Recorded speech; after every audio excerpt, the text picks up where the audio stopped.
another Saturday on Boomer's Banquet, and welcome. My name is George. I have Bob Novales, Teddy Perenya, and this Saturday, what do we have? We're paying tribute to the people who were responsible for me sending my children to school, for me my children to school, and me buying furniture and everything, and the car. And I really owe them a lot of not money, but but a lot of gratitude for being there. Advertisers all and media personalities. But before we introduce them, Bob Novales, you got a floor. Hello, good morning, everyone. Welcome to Boomer's Banquet. Advertising is going to be the business and the topic for today, and what better way to have it than with these minds all told together, they can actually change the world. So, pag sumasamahin lang natin sila for Admin. some conversation and for some happy times na pag-uusapan Oh, natin. Welcome to happy the program. times. Teddy. Good morning. Bago ang lahat, isa munang patalastas. Plugging kagad. Oo. Hanap buhay na. Bukod po sa Design Makati shirt, T-shirt namin. salamat din sa BioFresh antimicrobial socks. Yeah. Ano ba yan? Isang umagang puro patalastas. Sponsor ka agad ah. Teka muna. Hanap buhay. Teka muna, dapat ang mga ginigesto, binibigyan kami ng t-shirt. Alam mo na. Nakitedy yan. Tagal na. Para may rekwerdo. Papadeliver daw sa inyo, bayaran na lang yung delivery fee. O kaya free pick-up daw. Sabi niya, free pick-up. Free pick up. Okay, ito na yung 2021 equivalent na binibigay ni Kuya Jeff sa mga biscuit sa mga Yun, lumalabas. oh. Yun. Master Sardines. Yung Birds 3. Actually, si Kuya dyan sa umpisa ng mga ex-deals eh. Takot-takot yun na nga eh. Di ba? Si Grabe. Grabe. Kaya lang, sigurado ang isa pang malaking tumanggap ng ex-deal, no? Someone closer to Bob and I were in radio before. Tito Encarnacion is the magic seller of 5 radio stations. Well, he used to be with 5 radio stations. Not only that, provincial pa. And hello, Tito. Introduce yourself and tell us how you made the racket out of this advertising business. Hi, good morning, everyone. Actually, I started, in advertising in 1979. JWT. JWT. So, nag-finance pa ako sa accounting. So, before that... Sounds like fun. Okay.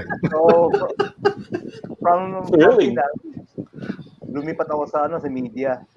So, in media, 1982 talaga ako nag-start. Tapos hanggang 85. Tapos during that time, nakikita ko yung mga minjerette, laging nakangiti. Diba? Diba aso ko nakangiti lagi? Siguro magandang buhay nila. Subukan ko nga yung pagbebenta. So, ayun. Doon na simula. 86, nabenta na ako. Mm-hmm. I was asked by Miss Jo Mendoza, I don't know if you know her, to join her company.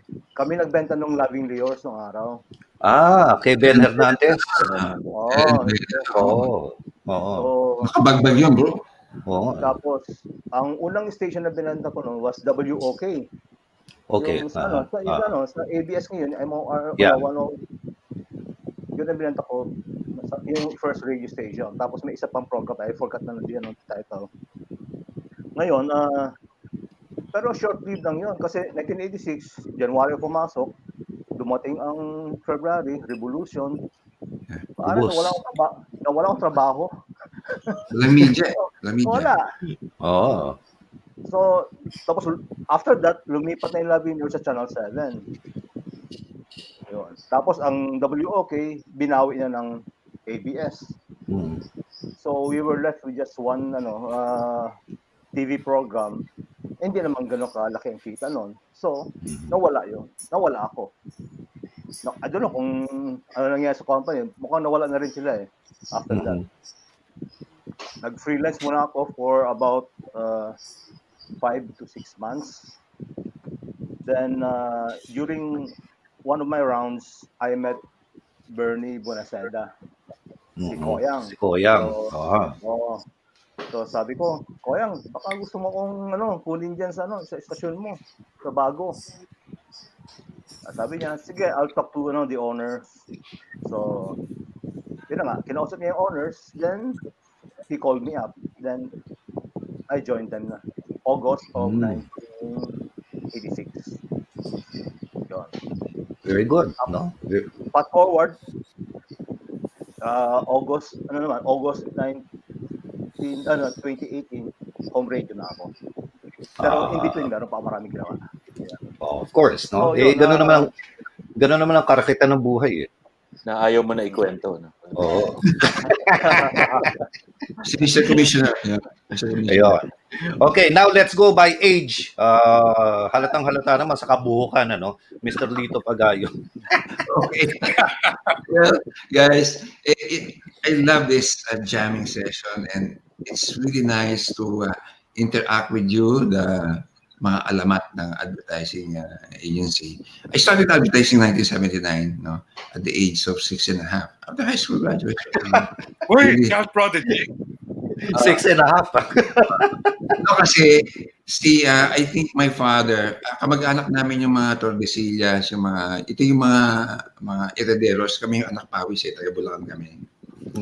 So, Ramon Santos is my first cousin, by the way, the national artist in 2018. No? But he still looks at me as a batang paslit.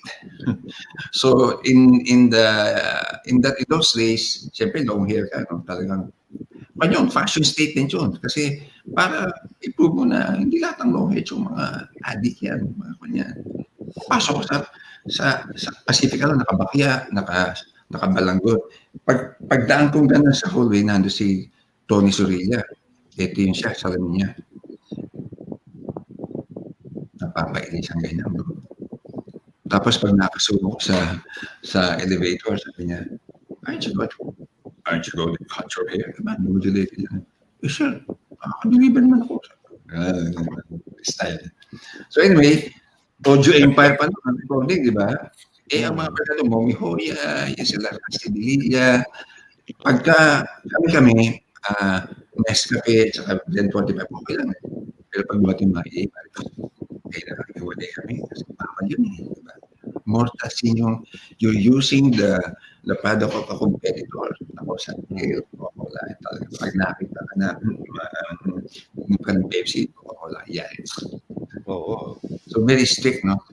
Well, I enjoyed production kasi production, you meet a lot of people. My first counter, binigyan ako naging ko na ako finally. Meron na akong tawag dito, sombrero na assistant broadcast producer ni Noli Castro. Binigay sa akin ng pating ni Noli Gallardo, Sayanamid. 3 situational commercials in 7 dialects. Ano ka, di ba? Yun ang mahirap. Laura Hermosa. Siya yung nakukulit na ako. Kasama ko si Tessie sa He was directing. Tapos in several dialects, sabi ko, hindi na makuha yung nakuha ni Ed Cloud yung baboy, nakuha ni ganito. Yung manok, hindi na makuha. Sabi sa akin ni Laura mo, sa bata, alika dito. Bakit po, mami? Ikaw yung marunong magmanok eh. I'm yung producer eh. So, pwede na kita. Yung voice mo. Baboy nga. Taas naman. Che! Bakit naging markado sa akin na nalaman ni Tony Herrera. Rolits, meron akong requirement na Roy ko dito. Kailangan ko ng manok. Bakit? Narinig ko, nagmamanok ko eh. Yun. Patok pa. Yun na yun. Maganda pa. Di ba? Yun. Naging signature ko yun. So, every time merong mga radio commercial na merong character voices, tinatawag ko. So, Herrera, si Momi Hoya. Pero quiet lang yun kasi hindi po pwede yun eh. Hindi po crossover yan. Hindi naman busing yun. Kami dito pa yun. Kung pa naman tayo, no? Batang paslit pa tayo nun eh.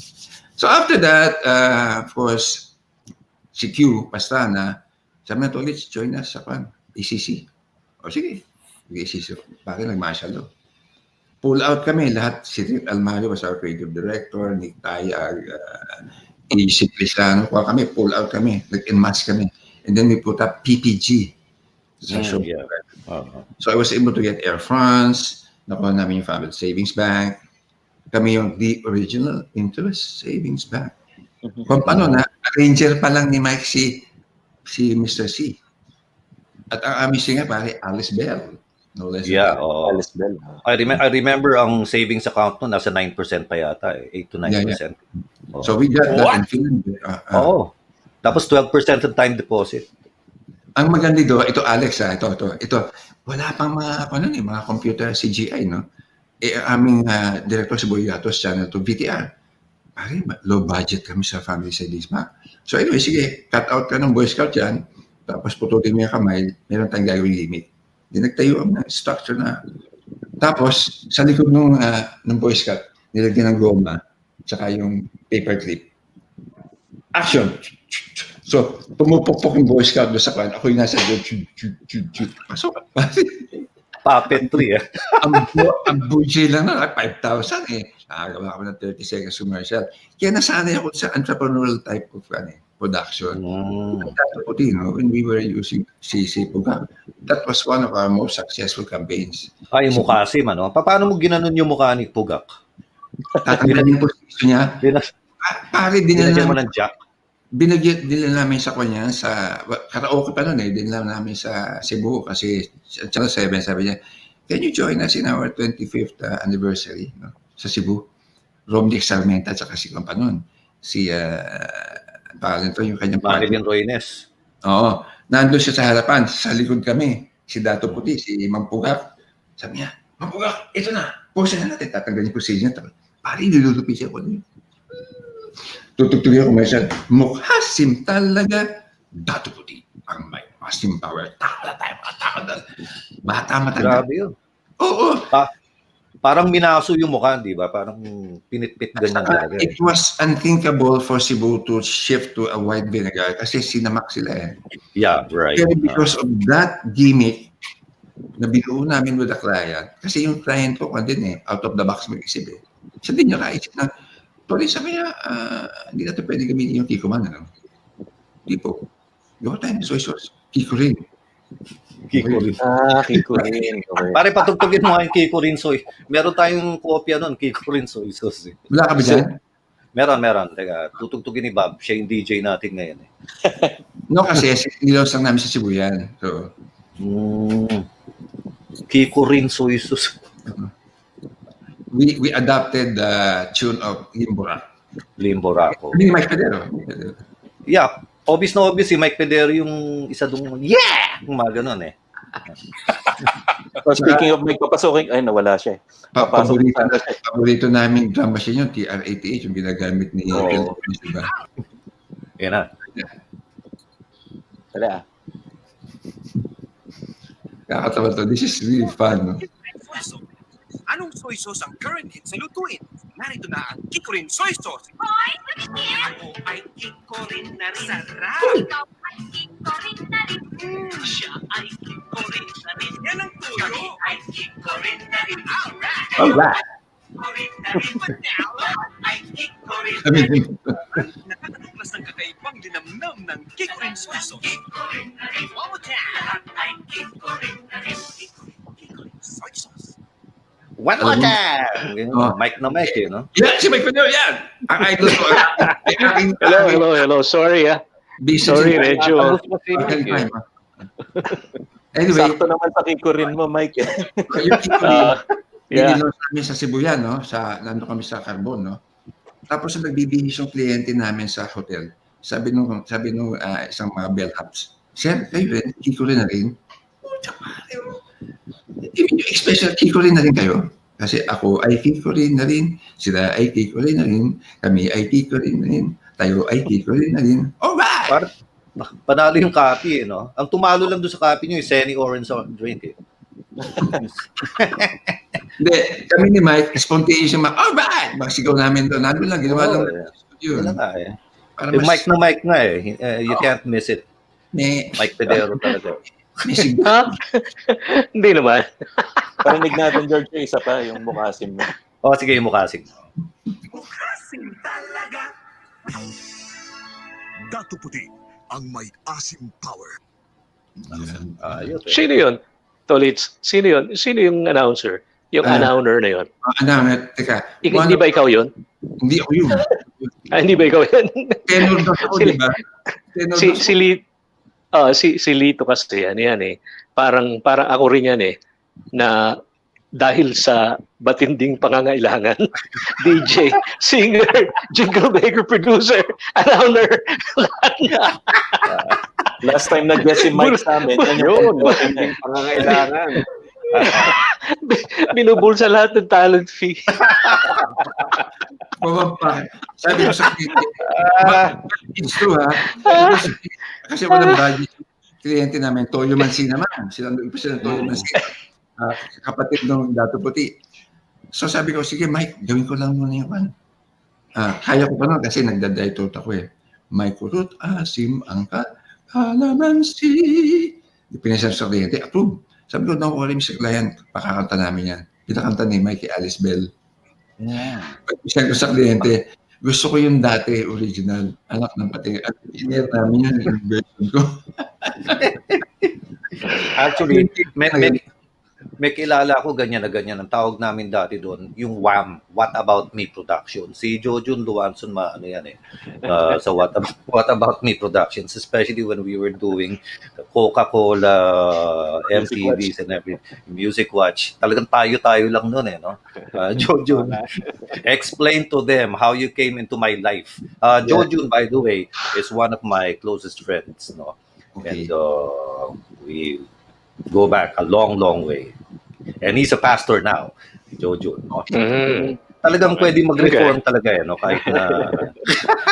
Pero yung mga testimonial niya, puro involving you. Okay. Basically, my advertising career started in McCann Erickson. I was hired as a account person for Sprite. Sprite muna. No? Tapos, I worked on Levi's. I got pirated by Levi's. I became advertising manager for a short time. Returned to McCann, handled Kodak. Then, I was asked back on Coca-Cola to handle the thematic side of the business of the brand. And it was during that time, handling Coca-Cola, where we pitched for the use of local talents. No? Kasi Pepsi picked up Michael Jackson in the States. Ang Coca-Cola talent internationally at that time was Julio Iglesias.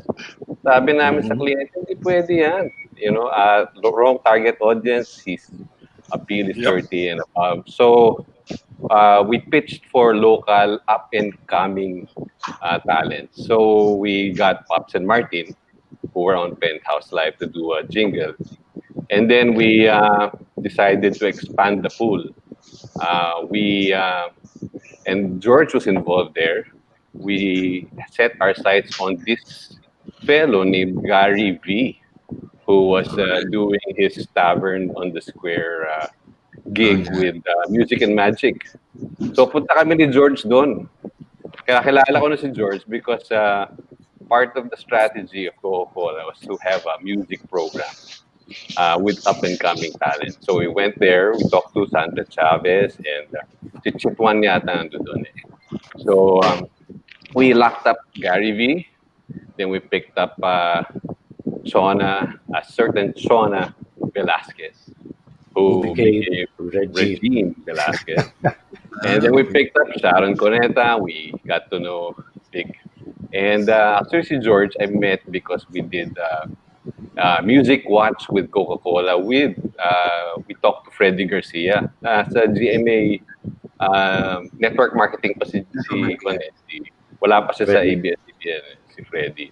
So si Freddy, kinuha si George. So meeting, eto na si George. Ang daming sinasabi about music. Sino ba to? Sino ba to? Maraming alam sa music. So, yun pala, taga WLS yan. Kaya nakilala ko rin si Bob, si The Bug.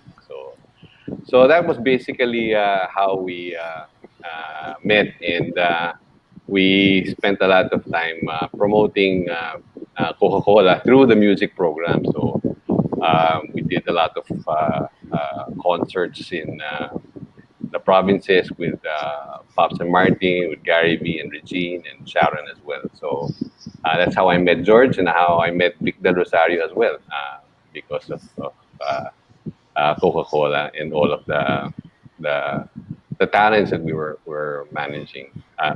Actually, yun yung mga first time that there were big concerts because Coca-Cola funded basically through the sponsorships and their talent contracts.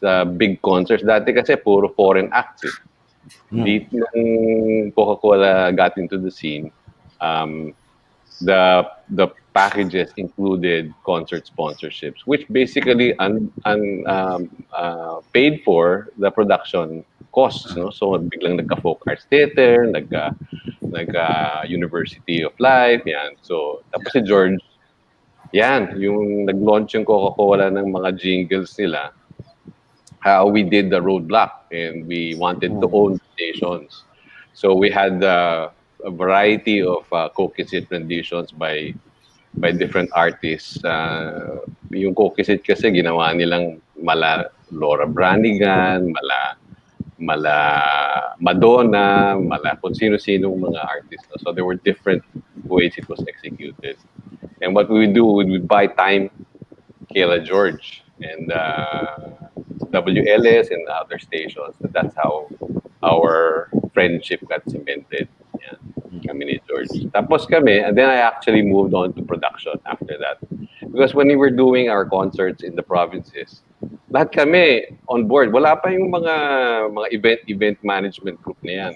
Pati mga AE, humahawak ng ilaw, nag-PPM, nag-PPA, just so that the budgets for transportation and hotel accommodations, yan, tipid di ba?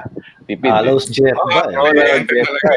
Ikaw na rin yun, di ba? Ikaw na rin yung nag-match ng talent, nagdadala sa Itbulaga, ganyan. So may bike for dancer, ganyan. So, yung mga ganun ba? So, yun. Until finally, I moved out from agency work from Macan. I was also doing managing, I also had mga automotive accounts. So, mga Nissan, ganyan, Goodyear. Para nakakaumay puro soft drinks. But it was a good time for me because Coca-Cola put in a lot of money because they were initially in the early 80s about 30% of the market. By the time I left, they were already 93% of the market. Yeah. Because the guy who came in here, si Neville Eastdale of Coca-Cola, became the regional head and then became VP International, became the president of the Coca-Cola company, became the chairman of the Coca-Cola company. That guy made his mark in the Philippines and became the president and chairman of the Coca-Cola company. And the Philippines became a blueprint for all the Macan offices regarding the music program. And that's how George helped us because George was our advisor on music. Yeah. And station.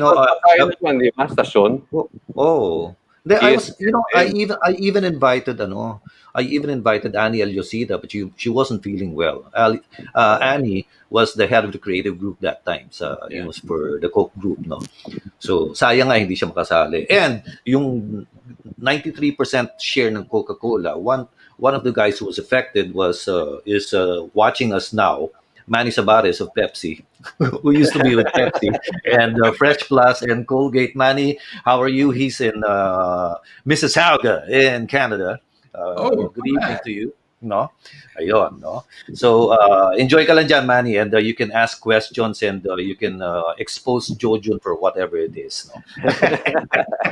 Actually, can I pick up from Jojo? No? Yun naman kami naman in 1998 up to 2003 with the collaboration of the UP College of Music, where I became a consultant at the UP College of Music for about 9 years of the 10-year tenure of the Dean Ramos. No?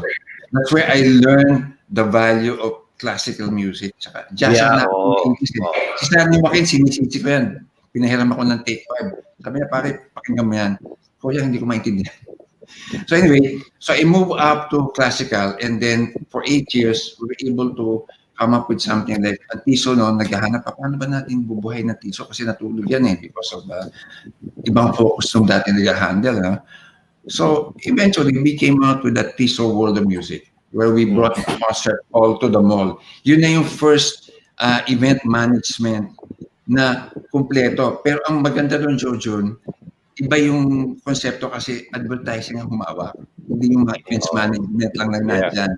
So we treated it as a product. Sabi nung bakit concert? Sir, di ba yung characters ng time is ng What's It Time? Yung cadence, whatever. Mathematics yan eh. So kanya, di ba, I remember sabi nung isang magana namin, pare, kuha ko ng, so ano ko sa Picasso, kasi hirap yung mga courses. Ano ka chong math yun? So anyway, so we successfully brought the concert hall to the mall. We started in 1998, we ended up in 2003, we brought classics, jazz, UP Jazz Ensemble, mga anak na namin yan sila, si Raymond Maye, si UP Symphony Orchestra. Pero tinweak namin, tiniksi namin. So we came up with the Star Wars jazz version. We came out with the duet with Carla Gutierrez and this guy, a rock star, naka-full leather jacket, tapos si Carla Gutierrez, naka-red, blue sequin dress with parang kuratura, no? Pinakanta namin sa kanya yung Bohemian Rhapsody. Ang background niya, pare, tawag dito, brass quintet. So the stop, and then yung mga sales lady, uy, papagisa ka na, kinanta na yung Bohemian Rhapsody na quintet tapos isang rockista at isang classical lady. So si Carla, anak ng TWM yan. So she has now a very successful Philippine opera company. Out of yung fusion, no? Harana, Opera Bell, the 510, so on. So yung music talaga napaka-importante niya sa any campaign. Kasi it looks in your mind. No? I'm sure, mga DJ kayo lahat eh. And I've learned a lot of things from Mike Pidiro. That's why we call the P Brothers. Every time I go out, Chong, asan si Mike? Si Mike naman, so assist dito. Nagkakasabi kami, pareho kami ng relo, pareho kami ng easy t-shirt, pareho kami ng Levi's jeans, at saka pareho kami ng Nike. Pareho rin yung YC bikini brief nyo. Nandun din yun. Wala ko naman. But you know the nice thing about that, no, yung wala pang events management, yung advertiser, on strat lahat eh, di ba? Because naka-focus ka doon sa produkto eh, doon sa brand eh, no? And one of those who is really very very effective in that is our next guest. He used to call himself Alex in Wonderland. Yung DJ pa siya.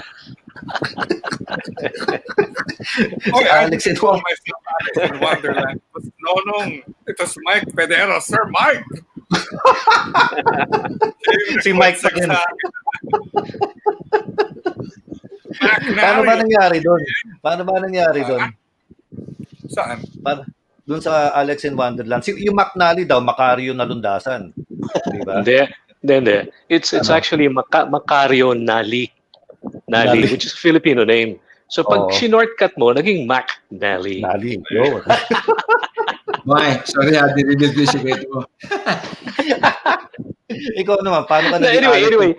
Okay, in my recollection, Mike, yun. Anyway, in my recollection, wait, you're breaking. I can't understand. I'm just using my phone kasi I'm in Zambales now.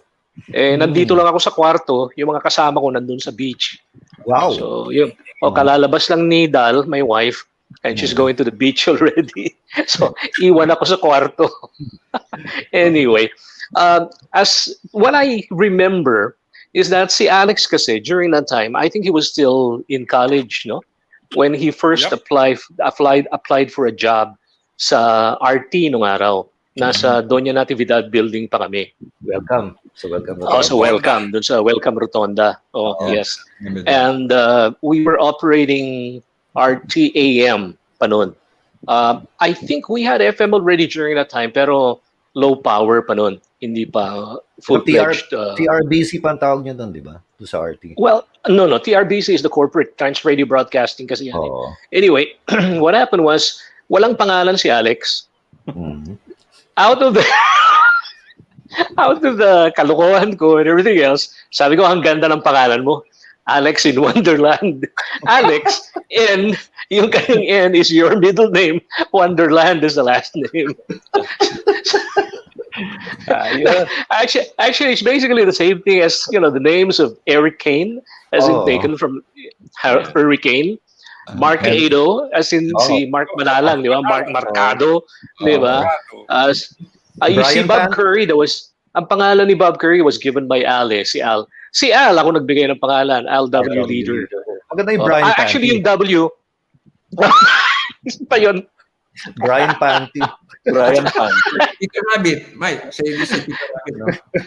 Yeah, well, si Peter, nag-umpisa rin sa RT yan, pero yung Peter Rabbit, if I'm not mistaken, siya yung matagal na niyang ginagamit yon because he used to be a jock not only at ABS-CBN, but he was also with a radio station in Isabela.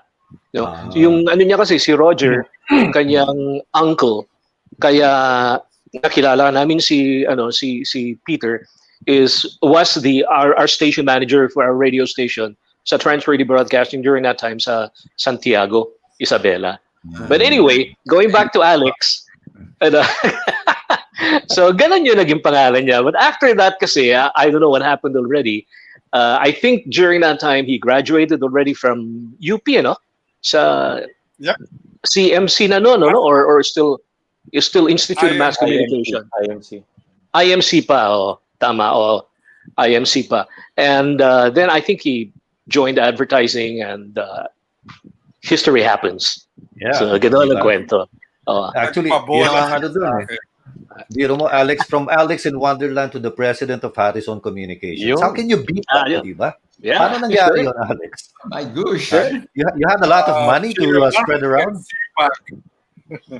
But really, di ba, there's some people who, bata pa lang sila, they know they want to be a doctor or a bank president. Ako, I didn't know what I wanted to do, so lahat ng pwedeng in-applyan ko, tinanggap ako sa advertising, and that's how I ended up writing ads. Sheer luck. You were always in creatives.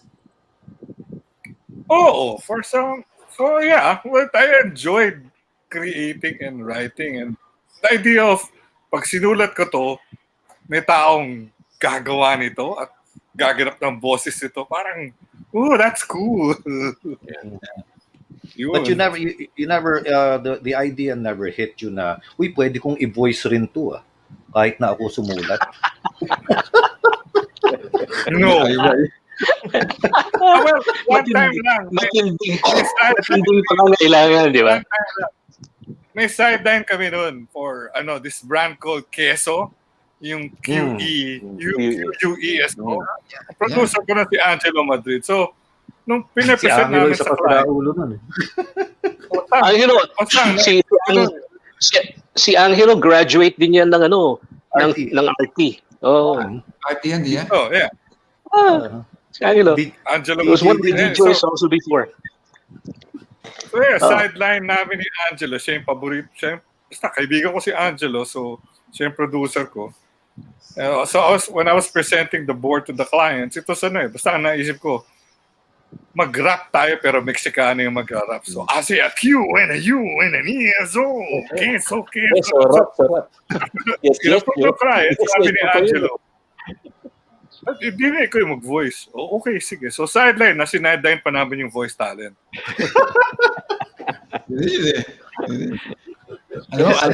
Matindi pangangailangan. Ganun talaga yun. Oo. Kaboses mo si Kwan si Jealousy is a good motivator. Nakakaingit kasi yung mga creative director na may kotse na So, kailangan magsumikat. Hindi mas nagkakaroon ng unang kotse yung mga producers.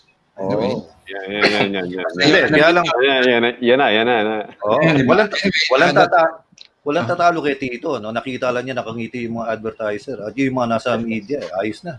Doon na Galing. siya. Oo. Jealousy is always a great motivator. Oo, di ba? Tito, no? You handled 5 Metro Manila radio stations before, no? I hope you don't mind my saying it. Magic, RT, Play FM, and then Wave, Jam, and Kilay. K-Light, Okay. no? And not all of them were rating, but all of them were selling. How the heck did you do that? After doing freelance, nagkita na kami ni Bernie, ni Koyang dun sa isang agency. So I joined the Magic. Hindi pa Magic yung araw, WTM lang, 89.9. Yeah. Then, so, tapos, may nag-suggest ng pangalan nung ginawang Magic. So, andun na yun, nagkaroon na ng pangalan yung Magic. Okay. Ang problema talaga ng mga sales people sa mga radio advertising sales. Pag tinapatan ka na ng kliyente na wala ka namang rating eh. So, parang paano to, 'di ba? So, mag-iisip ko ngayon anong pwede mong gawin. So, sabi ko, if we stick doon sa mga rating tayo, walang mangyayari sa radyo, walang mangyayari sa atin. Hindi ka makakabenta. So, sabi ko, ano kayong pwedeng gawin? So, nag-isip kami ng mga paraan. So, nagbenta kami ng hindi pa uso yung events ng araw, pero yun ang naging namin eh. Yun naging tatak ng Magic eh. Strength nyo, yeah. Events talaga. Pero music related pa rin. So, ewan ko kung matandaan nyo, if you were listening to Magic before, we had the most number of parties.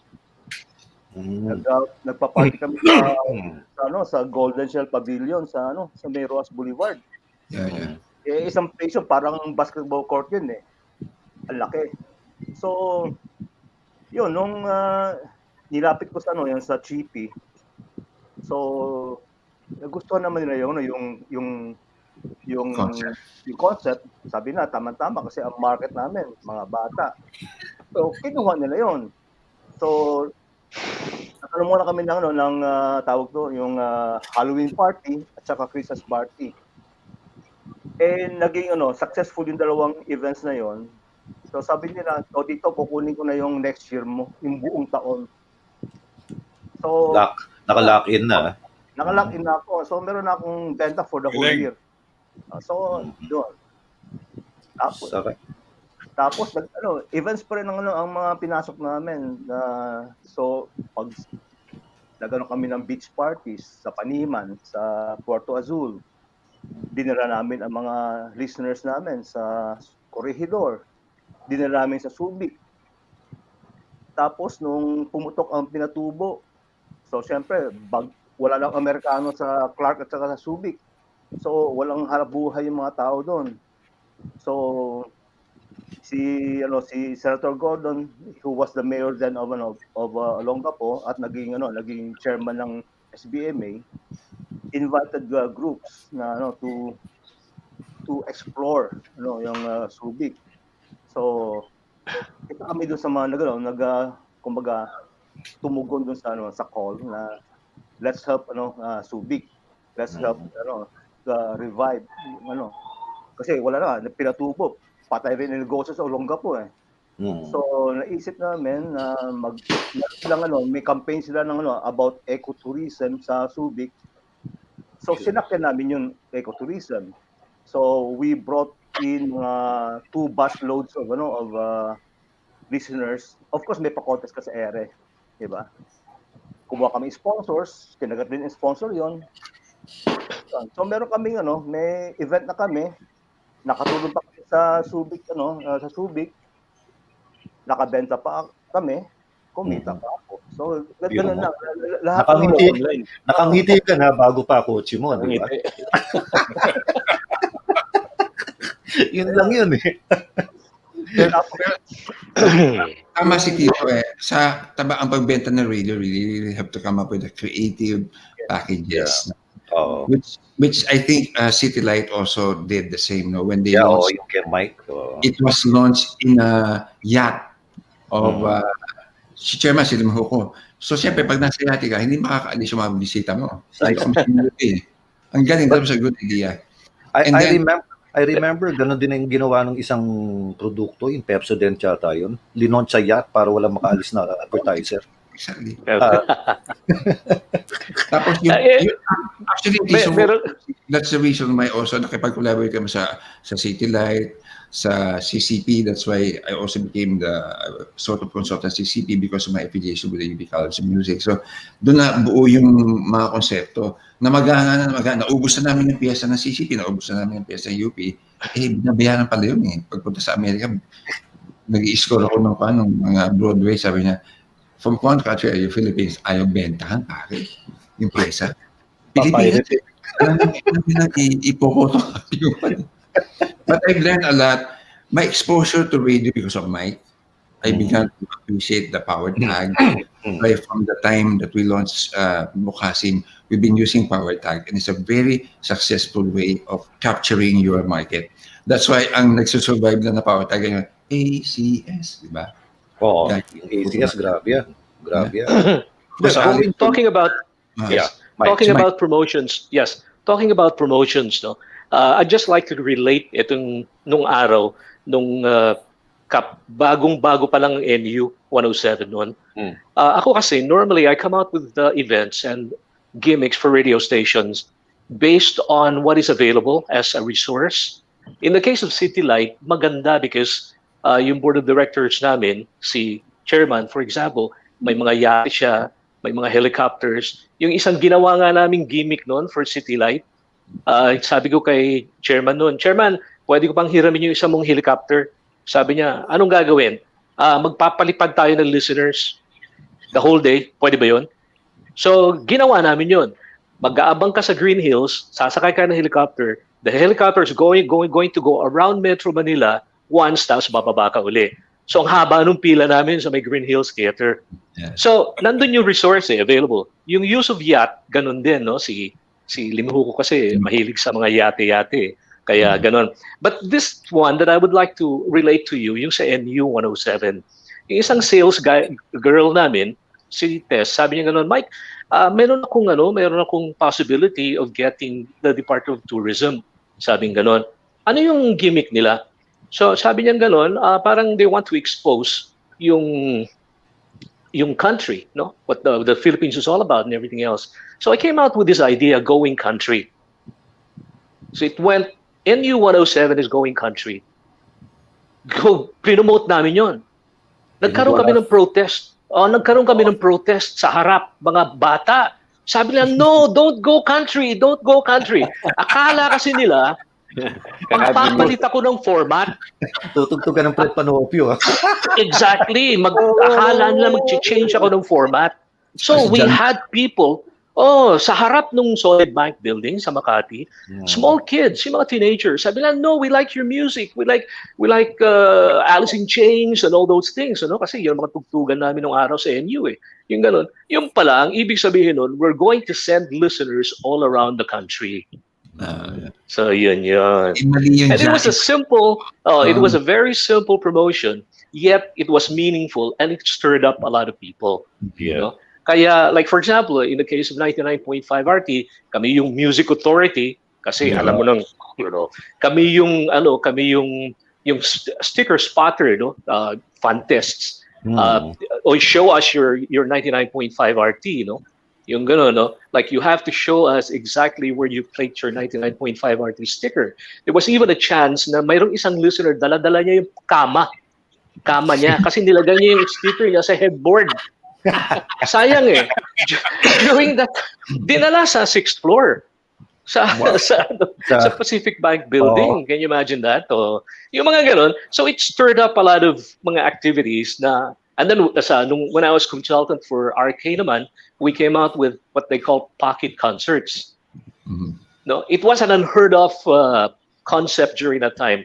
Ang naisip ko kasi noon, pocket concert para kang para kang you strike and then you go out. You Parang strike, busking. you commit, ha? Parang busking. Exactly. You come out with a team. Parang NPA. Di ba? Papasok ka. Guerrilla. Papasok ka. Oh, kanta ka ng mga 5 kanta. Out. Okay, thank you. Bye-bye. Yeah, so we came out with pocket concerts, no?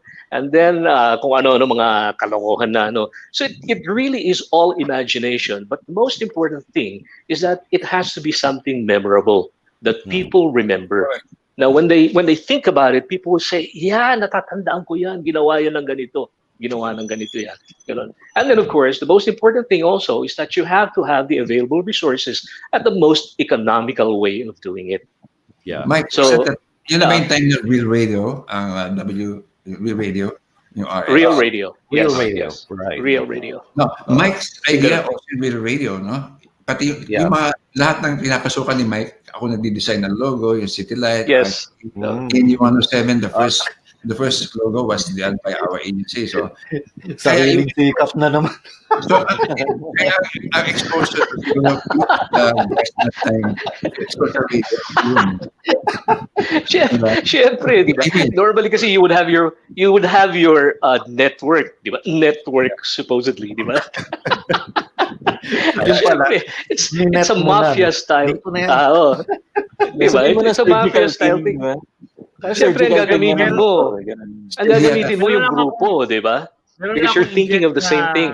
Yes. Yeah. Magaganda yung mga concepts, di ba? Yung execution, ganun din. Pero hindi to lalabas sa ere kung hindi inaprobahan ng client, di ba? Yes. So, gaano ba kalaking factor yung client's approval o cooperation sa inyong mga projects? Yun ang no? Can I have a follow-up question there, no? Mike, Mike is the only person I know, no? I've been in radio for quite some time. When I was under Mike sa RT, pag ayaw niya ng commercial, hindi umi-air yun, no? Unless kami gumawa ng sarili nating version, di ba, Mike? Remember that? Correct. How are you able to do that? No, the thing is that we probably have to explain to client first, no, that the target market of the radio station is such that dapat yung message mo should also relate to the audience that you're trying to target. Dapat. So you really have to explain that to client. And in our case naman, more often than not, ang nangyayari is that pumapayag sila. So we redo all their commercials, no? And yung sa tanong mo based on like for example whether we have to make sure that yung it's on, well, first of all gumagawa kami ng promo not because of a client unless necessary. That's right. Normally we come out first with the idea and then sell it, and then we tweak it a little bit, no? But we do not or for example, kung kailangan may kliyenteng lumapit sa amin, o meron kaming ganito, ganyan. So we will think up of, let's say, a promotion or an event that would kung swak dun sa produkto. And of course, the market in itself.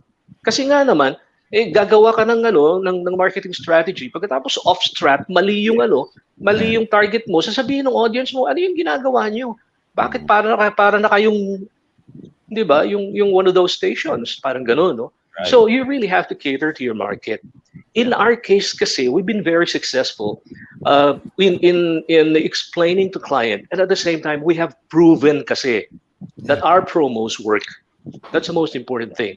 So we always tell client na ganito yan kasi boss, no? Ganito ang gusto namin mangyari. Ito yung produkto nyo, dapat itama natin dun sa strategy nyo. And more often than not, communication is the key. Communication is the key. Yeah, basically, you really have to explain to the client. So, as a follow-up also, Mike, one of the thing that I think the idea of coming up with a promotion ito kailangan namnamin mo what is the essence of the radio station. So when you come up with something like a package or parang PSA, no, like what we did in Citizen, we came up with 31 versions of Citizens of the World. Mga feel-good quotation bagay na bagay. As a matter of fact, one multinational agency was trying to pirate the idea. Sabi niya, so I'm sorry po, sir, kasi idea ho na agency yan. So again, it's a collaboration between the radio station, the agency, and the client. Dapat clear yun eh. What is the objective or what is the overall impact of what you're going to do? So you have to explain. Sabi ko ni Mike, you have to explain to the client why you're doing so. Out of the box yan eh, kasi normally yan, this portion is brought to you by. So we came out with 31 versions of Citizens of the World voiced by the talent announcer of City Light. So, City Light. But I got a mood breaker, George. Mood breaker lang. I've been staring at the older pictures nila. Kala ko, ito na lang, puro older picture to. Why are we doing that? No, I was wondering, were you facing your clients at the time? Nung ganun pa yung mga hairstyle nyo, mga style ng damit. Like, yan ba yung hinaharap nyo sa kliyente nyo? No? Nasa modulation yan. Natutuwa kay Michael. In fact, parang nasa words ba? Well, Mr. Client. Napapagala sa IMT yan eh. You have to really project your voice and, articulation. I'd like to talk to the point of Teddy. I think for me, my experience was that an agency is only as good as the client will allow it to be. And we experienced that when we were handling Coca-Cola. Dahil, pag nagbabalik-taktakan yung marketing director, yung brand manager, tsaka yung mga presidente. But in the end, the president of the client side would ask us, what does the agency think? And because of that, we were able to innovate. And basta ang importante, as Mike pointed out, on strat. We were partners. Hindi yung master and slave relationship. We were treated as the experts, and that's how we were able to innovate, and that's how we were able to do what we did. No, and Alex will, as a creative person, I think will vouch for that. Yeah. Pag nakita nila na on strat, sige agency, you're the expert there. Take the money and run. Hindi pala. Take the money. Teka muna. Hindi pala yun. Hindi pala yun. Pero ganun na rin yun. John, I'd like to share an anecdote. No, I remember a jingle maker kay Astrid magpipresent. Dala niya yung ukulele niya, and then he sang it live. Approved. Si Pete. Oo, tapos ito pa si Mr. C together with the basic people nag-present sila sa SARC, dinala niya yung kanyang keyboard, tapos kasama yung mga dancers, nag-presentation sila ng live. Pasok. Yan ang song and dance, di ba? Song and dance. It's for Rizal Commercial Bank. I think she noticed that I don't have any. Tapos ito sila, I think this is J. Romero. Actually, there's another thing I'd like to inject a little bit. No, first you really try to you're coming out with a strategy against the client. Yeah. Okay. What do I mean? What I mean is you try to study the client first. Yeah. No, and then you study the product, and then you come out with a strategy or a concept that is as if it came from the client. So, idea ng kliyente. But in reality, sinabi mo sa kanya yung idea para sabihin sa'yo na idea niya, pero sa'yo nanggaling. That's the number one rule in negotiations. Yeah. Exactly. Genius, Michael. You need a certain spelled word. Tapos, pag binabasa ng kliyente, misspell to. We didn't see that. Yan. Yung mga ganon, no? Like, for example, sa copy, maglalagay ka talaga ng especially may mga misspelled words, mga mali, tapos tatanggalin niya. So, kasama siya dun sa creation. Yes. Pag nagre-recording kami ganon, yung isang fader, hindi nakakabit. Wala namang pakialam dun sa mix mo. So, sasabihin ng kliyente, boss, sabi niya, masyadong mahina yung boses ng announcer. Sige yan boss, yan ang galawin mo. O so itataas niya yung fader. Okay na ba? Okay na. Siya na yun. Hindi na bago yung mix. Kasi walang connection yung fader na yan eh. I have That's several how it stories is. like that. Sino? Alex? Several years ago, meron kaming commercial. So, with the client had seen it through several offline. So, syempre, pag offline yung commercial, hindi pa maayos yung grading. Anyway, maliwanag yung offline commercial. Noong nag-online na kami, and we were all happy how it looked do sa final edit. Sabi ng kliyente, dilim. Can you make it brighter? So sinabi namin, sige sir, we'll fix the lighting, the grading. Why don't you have dinner first? So inayos ng editor. Parang enough na yung brightness by some 5% na hindi mo rin mapapansin.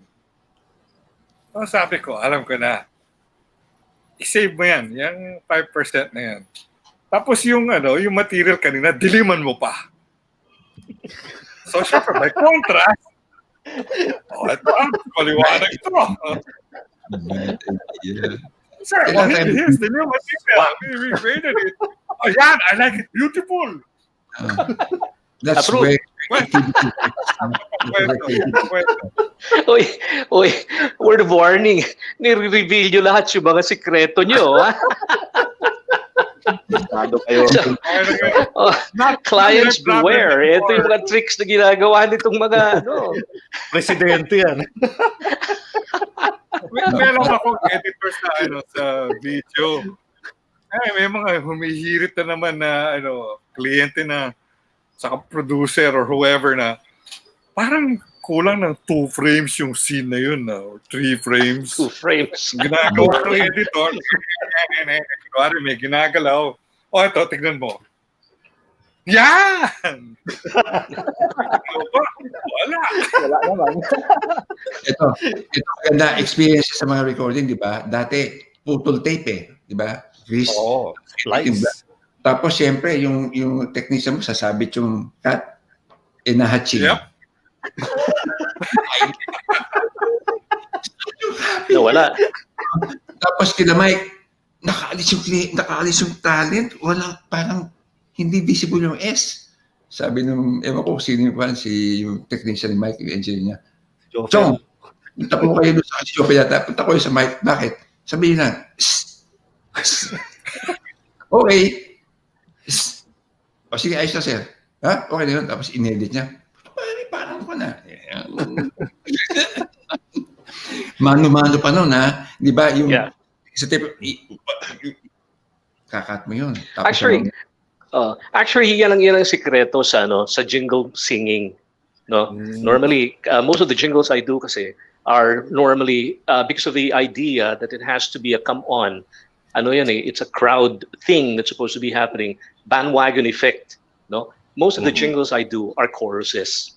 I never do mga solos, unless it's necessary. Okay. So group yan, five voices, stacked 3 times. So 15 voices all in all. Ngayon, palagay natin tracks. Pag sinabi mong tracks, tapos lahat sila i-explode ng S, mangyayari ng tracks. Ganun yun. So I always tell the singers, you just sing track. Yeah. Okay? So kakanta sila, 1, 2, 3, 4, track. Okay. Tapos, papasok ako sa studio. That's where I don't. Yeah. So, tracks. Yeah. So, isa lang yung tss. Tapos, dagdagan mo na ng reverb ng konti. Pero maraming ang lakas na influence sa akin ng TM Production, yung Jose Production. Right. Kami gumagawa ng power tag ni Mike. Yes. Sabi ko, yung tunog ng kwan, yung Rhythm of the City, no? Di ba, papalitan niya. Rhythm of Metro Manila, yung San Francisco yun eh. So doon ako nagkaroon na, kasi every so often pupunta sa NAB si Mike and I would listen to some of his tracks. Tapos na siya, boy, say boy. So I would listen to it and then come up with some idea. That's where Kikorin came about, Dato Puti, and all the other commercials. Kaya kami, mostly ang strength na admins is more on the sound-related, music-related. Audio talaga. And Tito, I agree with you, radio will not die. Well, sa akin, the concept of radio will not die, but the medium, yes. Changes. Yeah. Nagbabago. FM, AM, ngayon, everybody's doing online. In Streaming. other words, magbabago in terms of the delivery system. But in terms of the process, probably you need to tweak a little bit more. Primarily because audio now is incorporating video. Yeah. That's right. And that's what I've been telling a lot of people since 100 years ago. But anyway, I was lucky enough to observe, although I was the producer, when we did Rhythm of the City sa Dallas, Texas, TM Productions. Magagaling silang lahat, wala na akong sinabi. Yeah. But I just have to make sure na musically, lahat ng lyrics tama. That's the reason why we used Metro Manila. Dahil mas Kasi- kasya siya. Yung celebration. Tama. Mas kasya Rhythm siya. of Metro Manila. Mas Oo. tama. Kaysa Oo. Rhythm of Manila. Bitin, di ba? Right. So I had to sit down with the producer, the actual producer, and I said, let's put something in there before Manila. I would say Metro because Metro is, Metro Manila is, ang Manila is known as Metro, di ba? Kaya Metro Cebu din, di ba? At saka pati yung Davao is Metro Yeah, Davao. Metro Davao, No. right. Exactly, way- because of that celebration. No? Mm. Eksakto naman ang nangyari. And then I had to change some of the lyrics. Dun sa original kasi jingles, if you've noticed, may mga iba compared dun sa Original. yung version ng RT, Ganito ang sistema. And you wouldn't think about it, pero magagaling talaga sila. So ganito. Like naka-record na yung it's already on multi-track, like Rhythm of the City, nandun na yun, Tapos Rhythm of Bakante.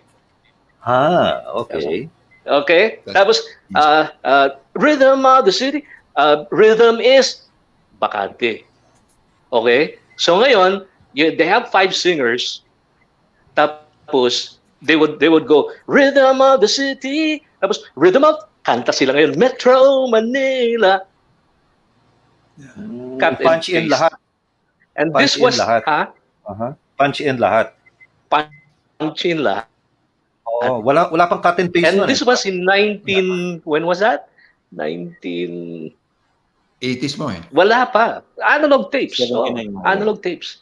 Tapos in between, habang tinutugtog nila yung tinutugtog nila yung like rhythm, rhythm, kung gano'n, yung mga ganun-ganon. Yun, tapos na yun, naka-record na yun. Cut and paste na lang sila. So habang ginagawa nila yun, yung mga singers nagkikwentuhan, I brought my Porsche and I had a problem. Yeah, yung mga ganyan conversation. In other words, the singers were making a lot of money. Kasi nagro-rotate sila dun sa various studios. The same singers, group of singers, are the ones singing in all the jingles. So they sound the same way. No wonder they sound the same. Exactly. And then they have, kasi 5 voices yan eh. You have tenors, you have a baritone, you have a soprano, you have ano yung isa? Soprano and ano yung mataas Alto, na? tenor, and Alto. Okay. Alto. Alto. Tapos, yung isang lalaki who is the parang musical director, yung 5th voice is a combination of tenor, parang in between siya ng babae at lalaki. parang nagsisix. Parang, kaya ang kapal ng tunog. Tapos they stack it 3 times. Ang sikreto niyan kasi ganito. The first time you sing, wala kayo sa sync. Second time, pag pinatong mo, magsisync na. On the third patong, sync lahat. Ayaw ko kung bakit. Wow. But that's the secret. And that's Nanood analog. nga ako eh. Buong araw, wala akong ginawa kundi umupo dun sa isang side chair and talagang taking down notes on how they do things. So By the natutuwa. way, Mike is gone. Mahal pong labas. Yan. Oo nga. Hindi. But that's another story. Kalokohan lang yun. Wait, But- Teka, Manny Sabaris has a question, but before doing that, Yes. I'd like to say hello to Carol Tiangco and the rest of the Ateneo College 88 batch. They're producing a reunion of Side A, right? Side A sa Calesa. And it's online. It's an online concert on January 30th. And on January 23rd, they'll be the guests of Boomer's Banquet. No? Alright. Side A, the original Side A of Del Gonzalez, Joey Benin, etc., etc. So it's something to look forward to. Carol Tianco, thank you so much, and the rest of College 88 batch of the Ateneo. And now going to the question of Manny Sabares, who used to be, he used to be with Sara Lee, Pepsi, and Colgate. Colgate. Gillette. How do you compare the old school clients pre-technology to today's millennial clients? Like I remember Jojun, dati pag humihingi ka sa akin ng sabihin natin, George, pwede ka ba gumawa ng promo para sa ganito? I produce it sa LS, tinatawag ko sa telepono, tinatapat ko sa speaker. Okay na yan? Okay, ganyan, no? No, but now email, etc., etc. No? Viber. So how do you compare clients before and clients now? Jojun, starting with you, and then Alex probably. Unmute ka muna, Jun. Unmute ka muna. Yeah. Nakamute. Okay, sorry. Yeah. Well, the clients before, during the analog days, were willing to wait. I guess because of the nature of the analog technology. Sabi ni Alex kanina, he was presenting, di ba?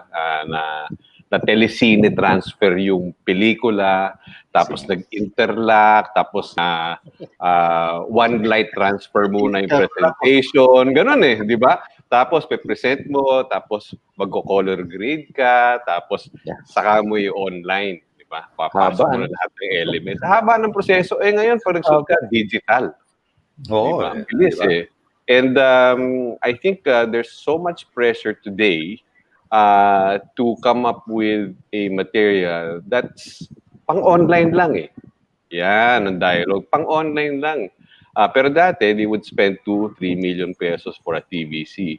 But now, every guy has a digital camera, a Sony, di ba? They can shoot, they can have their Rode mics and they can buy it. They have their editing equipment on their laptop. Di ba? Tayo dati, naka-Steenbeck pa Panuorin muna sa Steenbeck, di ba? Puputulin ng editor. Sa radyo, ganun din. Mga splicing block, di ba? Tapos, mahal ang studio time, no? Iba mahal ang studio time, ngayon, ganyan, instant, nagmamadali. Tapos lahat, kung naman pang-online lang naman, digital diba? So, I think one of the pressures for the advertising community today is to produce something that is of high quality, and on strat. And the budgets have really taken a nosedive for a lot of production. Kami kasi, I moved from Macan to Filmex to the different production houses, seeing Steeler. So it's been, and I see the budgets today, and it's been very, very difficult for a lot of the guys who are in the traditional production to sustain themselves today. Dati, you'd pay, for example, cinematographers would charge 50,000 per shoot per day. Hindi na yung pwede ngayon kasi yung mga bata nagaling sa eskwela, meron silang mga camera, natututo sila sa YouTube, nakakabili silang ilaw na mura. Hindi mo na kailangan yung mga Ariflex na mahal, di ba? Sa Lazada lang. Oo, meron sila sa Lazada. Nakakabili ka ngayon ng for example, yung pang-color grade na ginagamit na binili ni Tony Gloria na napakamahal, mga $200,000, $300,000. Libre! Libre na. Online, pwede ka na mag-download yung, I forget the name, but it'll come to me. Ganun talaga, pag puno na yung hard drive mo. Mahirap mag-retrieve ng information. Di ba? 486 pa yung processor, 486. Kaya, pasensya na kayo. Pag naalala ko, sabihin ko sa inyo mamaya. Dapat nakakatalina ka na, Jojun. Katalina ka na. Saka yung RAM ko, medyo mababa na. Yung RAM niya, 500. 500 KB. Ako din, may experience sa dealing with Parang title ng album ni Paul McCartney, Memory Almost Full. Kasi for instance, diba, yung big technology nga, so, kung yan, pipresent ka sa kliyente, printad, no? Kaya ng anak ko yan sa ganito, bakit kailangan mag-charge ka? You have to explain to the client, Mr. Client, siyempre pag pinint out mo sa printer yan, magandang kopya. Pero kailangan consider mo yung dyaryo, yung nuances ng dyaryo. Newsprint ho yan, tapos ang line resolution niya 80, tapos ang pinili pang font is serif. Magsasara ho yan, magbabanig yan. At saka there's such a thing as tawag dito, yung lapot ng tinta, at saka yung weather. Pag siyempre umuulan, nag-expand yung papel. Pag nag-init yan, pinlink mo ng umuulan. Pag tingin mo sa dyaryo, bakit? Hindi maintindihan. Paano po ni-reverse nyo eh? Gusto nyo 12 points kasi cute yung font. Tsaka ang dami naman choice ng font. Huwag kang maglagay ng font na napakarami sa print ad kasi nakakabangingin. Yan ang mga millennials. Gusto nila lahat ng fonts nandun. Parang K-pop. Learning from the Japanese. Lapas tuloy, kay papangit. Learning from how the Japanese does their yung mismong Japanese karte, yun na yun yun yung visual mo eh. Yun ang training ko kay Sunny. Sabi niya, Tong, tingnan mo yung aking kapatid mo. Tingnan mo. And then you tell me which of the picture would give you some impact. Bakit? Yun ang training ko naman sa mata. Ang training ko naman sa print, yung opacity at viscosity, dapat alam mo yun. Kay Vera Reyes ko natutunan yun. At saka yung temperature ng printing. Dati, di ba, 300,000 ang piniprint mo. Paano eh? Sino nakaabot dito ng klitse? Yung klitse. Siyempre. Bakal pa eh. No? Alex, sigurado. Ano ba yung jargon na pupunta ka sa print type? Boss, charge to Ben Ulo yan. Hindi ko alam yun. Anybody knows the Ben Ulo? Ben Ulo is a jargon na pare free and free. Ben Ulo. I don't know where it come from. Hindi kanya-kanya like sa theater break leg. Saan nanggaling yung break leg? Ewan ko, hindi ko saan nanggaling. Alex, hindi mo nabuti yung Ben Ulo. Ben Ulo. Hindi yata. Bata. Kasi Alex yung mga letra set at saka photoprint. Yan. Ayun, letra set. Puro Photoshop na ngayon eh. Naalala ko na, yung software ay DaVinci Resolve. Yan. DaVinci. Right. DaVinci. Libre, online. Pwede kang mag-download. Pwede ka na mag-color grade. Nakita na ba ni Tony Gloria yun? 300,000 yung binili. Dollars. Diba? Tapos next year, $50,000 na lang. Tapos ngayon, libre na. Ako nga, George, kausap ko si Yam Laranas. Kasi si Yam Laranas, ako namin yun in-house director. You're also into filmmaking, no? Sabi ko, Yam, bakit ayaw mo sa advertising? Ako, sabi niya, sir, sa advertising, 5-5 ng director. Ano ang bubuhay? So, binuhay namin si Yam, nag-collaborate kami. So, we produced Aurora, yung movie ni Anne Murphy, na actress pala. And we won 5 awards. No? Kasi I have a collaboration with a production company na headed by Dean Fernandez of Basic, no? who passed away. And then yung son ang nagmana ng So I'm collaborating now with them. So most of our activities are online. So we're doing Q Cinema International Film Festival for the past 7 years. And we top see, would you believe the MIFF in the 80s, yung jingle was done by Mike Pedero. Si Mike. Yung Q Cinema International Film Matinding Festival. pangangailangan. And by John Pedero. May date kasi mamayang gabi. Yun. Kailangan eh, no? Kailangan, di ba?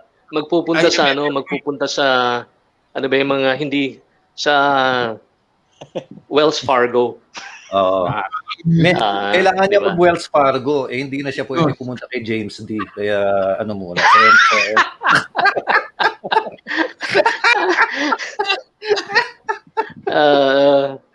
Anyway. Teka.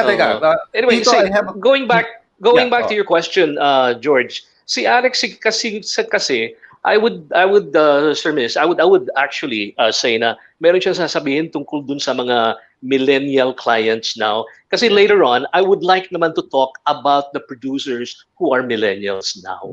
Okay. So, Alex. sige Alex. Well, yeah, I think the expectations from clients then and now are the same, diba? They want results. Yeah. Yesterday. The big discrepancy, I guess, is in expectations of timelines. Syempre, since everything's a lot easier now, clients want it a lot faster and for cheaper. I have a friend sa one of the mainstream advertising agencies. Basta they presented a production budget sa isang client na parang 1.5 million, which today parang sounds like a king's ransom na, di ba? Given the situation. Yung kliyente sabi niya, sadali, may kilala ako who can do this for a lot less. Now, the usual thing you'll have against a super low budget production is, I don't know, classic quality yan, di ba? Ang problema, magandang ginawa nung this guy who did it for half the budget. So, syempre, kung ikaw yung kliyente, I can get something for good quality, half the budget. Diba? Where am I gonna go? Dito sa mura. Yung the expectations now are a lot higher. The usual, it depends on how you manage the problem. Parang si Tito, di ba? Wala kang rating. O, di gawa tayo ng event para pumunta sa tao. Di ba? So it's finding a way around the problem that the client gives you. Yung doon yung wala ka naman lulusot talaga no? Like Mike, you were saying mostly millennial users yan diba? Dami niyan And how do we reconcile that? Like Mike, you're a producer, Joe Jr. a producer. Have you been keeping abreast of what's happening now, latest technology and whatever? In my case, yes, no, basically. Well, I'm not really doing any advertising production anymore or any music production kasi nakapako kasi ako sa acoustics and that's basically what I'm doing a lot now. But anyway, yes, you have to keep abreast. But what I was going to ask sana is ano yung difference ng mga present producers ng mga millennials now as compared to yung mga producers nung araw. Yung mga tipo nila yan, sila Lito Pagayon, sila June Castro, yung mga gano'n, yung mga, di ba, sa mga direktor, sila Dante Dato, sila Minyong, di ba, those. So anyway, ano sa palagay nyo? Ako kasi, ang one thing I've noticed is that nung araw, magaling ang diskarte ng mga producers. Now, I'm not saying that today's producers do not have that, no. But it seems that because of siguro yung lack of ayos mo na, nawala. Wait, naputol. Na-photo me siya. Picture lang naman, but I can't hear you. Picture lang ba? I couldn't find where I am. I know. Anyway, I'm not saying na the today's producers do not have that discarded thing, no. But because probably during that time kasi most producers do not really have the necessary logistical things, no. So talagang naghahanap ka ng way na magawa mo yung gusto mong mangyari. So yung diskarte is very important, no. So that is one of the things that I've more or less parang noticed na pag nakita ka ng problema now, pag tinignan yung problema, yung mga nagpapanik na yung iba kasi hindi nila alam yung kung saan sila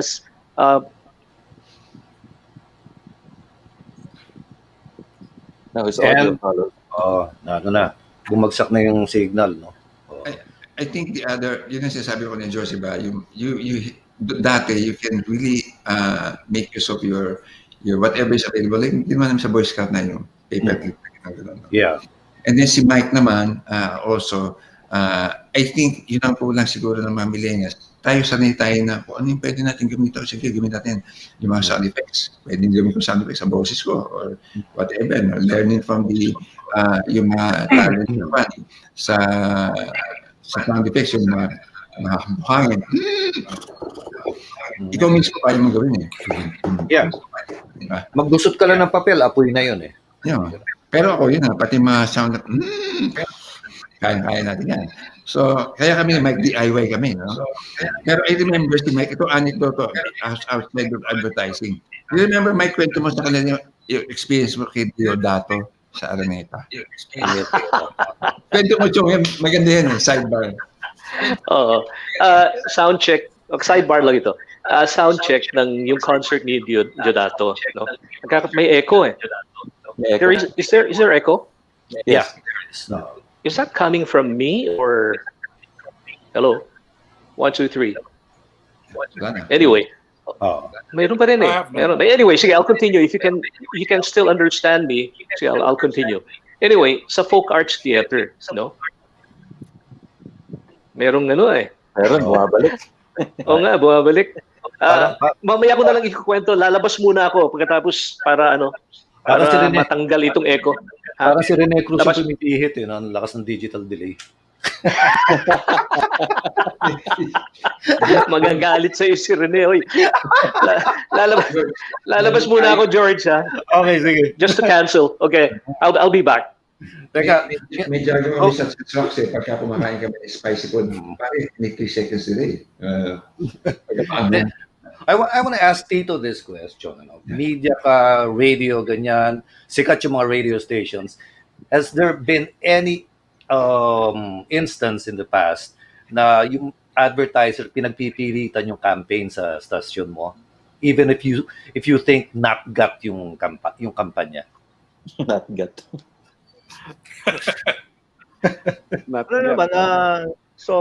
Wala akong na-encounter na gano'n na pinilit kami na gawin Kasi kaya nga nilapitan ka para tulungan mo sila, di ba? So we accept what they want to us to do. Ganun lang. Then going back to doon sa question kanina, paano yung dun tungkol sa mga paano yung how you deal with clients, I forgot yung line eh. Going back yung isa sa K-Light before. So may campaign itong Super Dry, di ba? Let's talk it over. So client wanted to have to play around with that line. Let's talk it over with Super Dry. So the agency, J. Walter was the agency then, approached me. Sabi niya, Tito, anong pwede natin gawin dito sa Let's Talk It Over with Super Dry? Sabi ko, syempre talk. Di, yun, magiging magkakaroon ng talkies. So, sabi ng agency, pwede bang gawin yan na magkaroon kayo ng talk show on FM? Sabi ko, I'll talk to the station manager. Sabi ko, i-open ko yung idea na kung pwede natin gawin sa radyo, sa K-Light. Si Adel Gabot, Little David, he was the station manager of K-Light. So, sabi niya, pwede yan. Tama-tama nun, ang talk radio sa US, nagsisimula na sa FM. So, nag-attend kami ni Adel noon sa NAB eh. So, yung pinag-usapan doon. So, tama-tama nga. Nung Tito, pwedeng gawin yan. Sige, let's do it. So, I went back to Cesar Munar, who was then the head of the media handling San Miguel. So, sabi ko, pwede yan. Pwede yung we can do a talk radio sa FM sa K-Light. So, doon simula yung talkback on K-Light. It became very popular. Then it was copied by several stations. So, kaya nga nauso yung talk radio sa FM eh. So, gumaya pati yung lahat na may talk na eh. So, yun. Tuwang-tuwa ang tuwang-tuwa yung kliyente kasi nagkaroon sila ng venue dun sa Yeah. for their product. So tama-tama yung may intro kami, andun let's talk it over with Super Dry. Extra kami, let's talk it over with Super Dry. So nagkatulungan. Ang talagang sekreto ito yung collaboration eh. Collaboration ng agency with the station and as me as a salesman, I collab with the station manager. Tapos nag-sync na naman lahat. So ayos. Approve ng kliyente, tumakbo ng 2 years. Gano'n ang nangyari. May bagong kotse ka na naman. Yun yung Oh. Wala. But I gotta hand it dun sa when I was still in LS sa GMA, network marketing pa na ng no. And then when I was in Kiss FM din, every time advertisers approached our marketing people about yung pare meron ba tayong concept diyan, they immediately asked me, George, what can we do? No? So yung mga Charmis, yung mga ang walang kamatayang Charmis na 3 taon yata nagpapakonte sa ere, ganoon, di ba? Fresh Plus. Fresh Plus, no, Manny Sabares was responsible for Fresh Plus. Tapos of course si Joe Jun nga yung I just have to mention this. When we launched Kiss FM, I think it was the only radio station that was launched by an advertising agency and a product. We had full page spreads in all the dailies, courtesy of Coca-Cola. WCOKE radio yun Coca-Cola radio. And I got to hand it to Joe Jun and the team in Macan for supporting us with this. And that woke up Pepsi. Si Manny was in Pepsi, and they made it a point to sponsor our first anniversary naman. Naglagay ng malaking vertical streamer from the roof deck of Insural Life hanggang sa baba. Ayun, drop down. Drop down. Paano, yun na nga labanan nun ng Cola Wars kumbaga And Joe Jun, I want to ask you that, paano yun na nga, sabi mo Julio Iglesias kayo samantalang Michael Jackson yung kabila, di ba? And there was this standing joke in the United States na ang Coke pamatanda yan di ba? Yung hindi new generation yan no? So how were you able to convince Neville Isdell and company na, teka muna, di pwede yan? Well, one of the things that he would always ask the president of the agency at that time was that if the guys who are working on the account don't know the #1 song on the top 40, don't work on the account. So we knew exactly what was going on as far as Casey Kasem's top 40, and we would tell them, and we would be able to impress on them that we knew the market. And we knew the market, and that's why the president of Coke, who at that time was given a lot of latitude to turn around the market, because those were his marching orders, and he did, and he basically leaned on us. He actually asked the Macan system to provide an exclusive team, which was basically a creative group, a media group, a account group. Wala lang accounting, may broadcast department din kami. So it was an agency within an agency. So for one, well, it was soft drinks.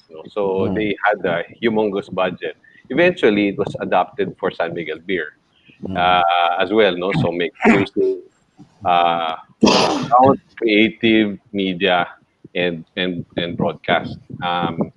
Eventually, that group, yung Coke division, was used to pitch for, I believe, Globe, and then eventually it got spinned off into Harrison. So sina Susan Di Macali. I have to really hand it to Venus Navalta, who was our media director, and she really innovated on media, and she continues to do that. They continue to receive awards, and Venus kasi is very innovative. And during her time, we did the roadblock. We like 5 minutes simul, hindi lang yung cross channel buy, simul roadblock all the ads for that campaign. Sabay-sabay In sync yan Tapos yung DWCOK, Coke Radio, she was the one who helped negotiate with the radio stations. Actually, the truth to tell, there was some. I mean, I was able to have cooperation with you, George. No, and you always were the one who provided a lot of the ideas, and I have to thank you for that. But she paved the way also so that we could negotiate with the likes of si Willie Inong was doing Yeah. with WKC, di ba? Right. And the other guys who were selling as well sa radyo. Because when I would go to the other stations, they would tell me that they were concerned because what we asked them to do, which was youth driven, was not part of their format. Yun, sinasabi nila sa akin. Pero dahil yung mga sales, binenta kasi, benta kasi, di ba? Oh. So magkaroon ng konting conflict doon as far as that's concerned. But kami, we were able to pitch it to clients because we said, youth, music, they go together. And we need to have a strong presence in the lives of the consumers. So strategy is important. And also, I'd like to talk to the point of collaboration. Yeah. Kasi hindi naman namin magagawa yun na solo eh. We had to cooperate with the guys in media who were more versed in for example, you were doing work with GMA at that time. So meron din kayo ng mga flip and tumble. Ganyan. Oh, di ba? Flip and tumble. Di ba? Flip and tumble. Di ba? Oo. Wow, di ba? Actually, yung flip and tumble ng GMA noon, yung sa switcher, wala talagang flip and tumble eh. Tinanggal yung tornilyo nung cambio. Pag ginaganon, nagfi-flip and tumble siya. So Edgar Marshall yun eh. Oo nga. So, importante talaga yung collaboration and really being able to work with the guys in radio. Talaga, we were able to be part of the youth's lives because we had guys like you and the cooperation and the ideas coming from media greats like Venus Namaltan. So, si Annie, very creative din yun. And it spawned her career, no? Paano she was part of the team that worked on the new Coca-Cola, remember? Sa New York. Yeah. And then eventually she was hired by International. Yeah. No. It's because of that, yung ang ganda no, yung personally I had really great experiences with the advertisers we worked with before, no, because yun na nga yung open sa lahat eh. No, like sila Manny Sabari sa Colgate, ganun din. George, what can you offer us? And you have to think fast eh. No? Buti na lang, I came from the Mike Pedero School of Broadcasting eh. So, medyo kailangan eh. Otherwise, may iwanan ka ng iba eh. No? Kaya yung mga bulletin board noon, yung mga ganon, nakuha ko lahat yun because of that. No? And I gotta give credit to the advertisers and of course Mike, no, who was my mentor. He's still my mentor right now. Ginawa ito. Yung nakita ko lang na yung collaboration is very important, especially among very creative people because you have to get over the hurdle of pride of authorship. Eh. Right. Siyempre, very possessive yung mga creative people. Eh.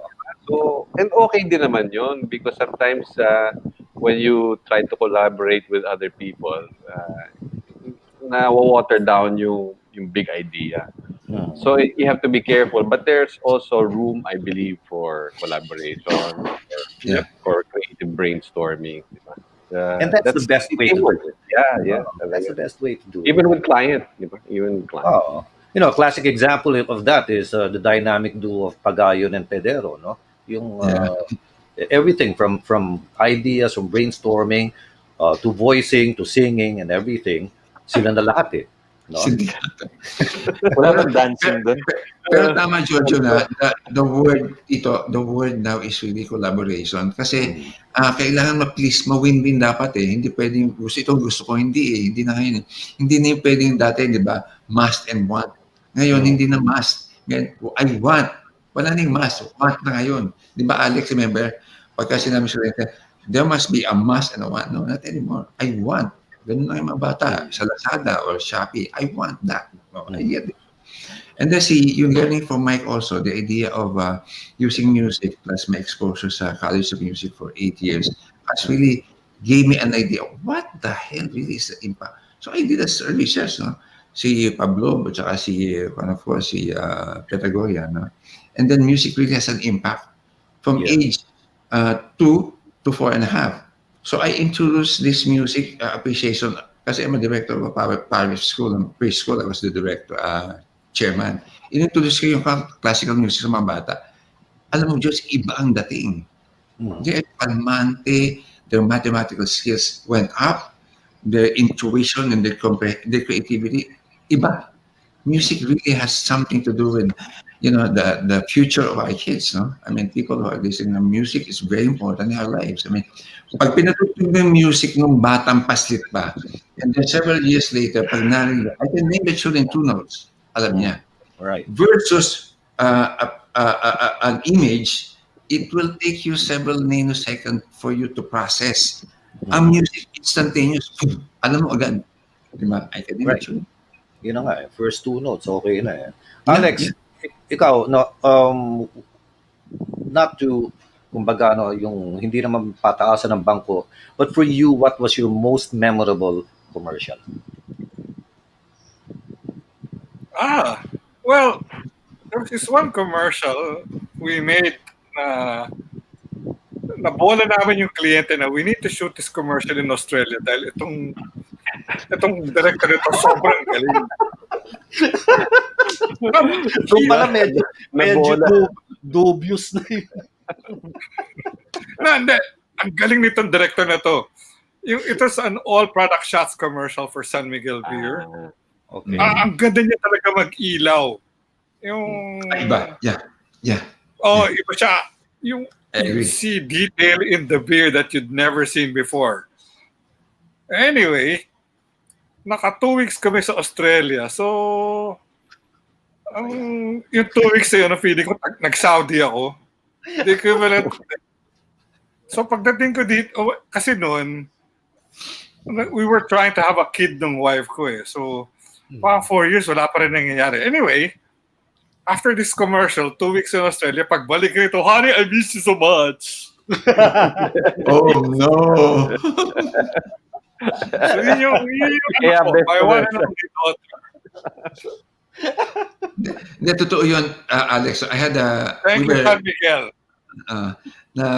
For a while, we were handling the account of tourism panahon ni Mina Gabor. And true enough, no, kausap yung director ko, at saka si Dick Topeo, no, sabi ni director, no, you need someone, a foreigner, to do the lighting and the cinematography because your market are us, no? I mean, we are your market, not Filipinos, because the Filipino eye is different from foreigner, from the Western people, no? Yung mata nila iba eh. Iba yung, of course, nakita mo naman, di ba, Alex? Iba yung kulay sa Australia, iba yung kulay sa Pilipinas, no? Dito, ang kulay ng dust, gray. Sa America, it's whitish, right? Like our hair, no? Whitish. Kaya, iba talaga. And then, ito, wala talaga tinaan to since time mo mga pare. Kasi pag nagtina ako, 3 beses kung titin na kliyente ko. So anyway, yeah, I think what's important is, I think you guys will agree with me, no? Yung foundation natin sa university, yung humanities na yun, humanities really comes very, very handy in advertising. Noong una, kailangan ba natin humanities pagtatrabaho? Oo, kasi anthropology, tsaka yung mga history.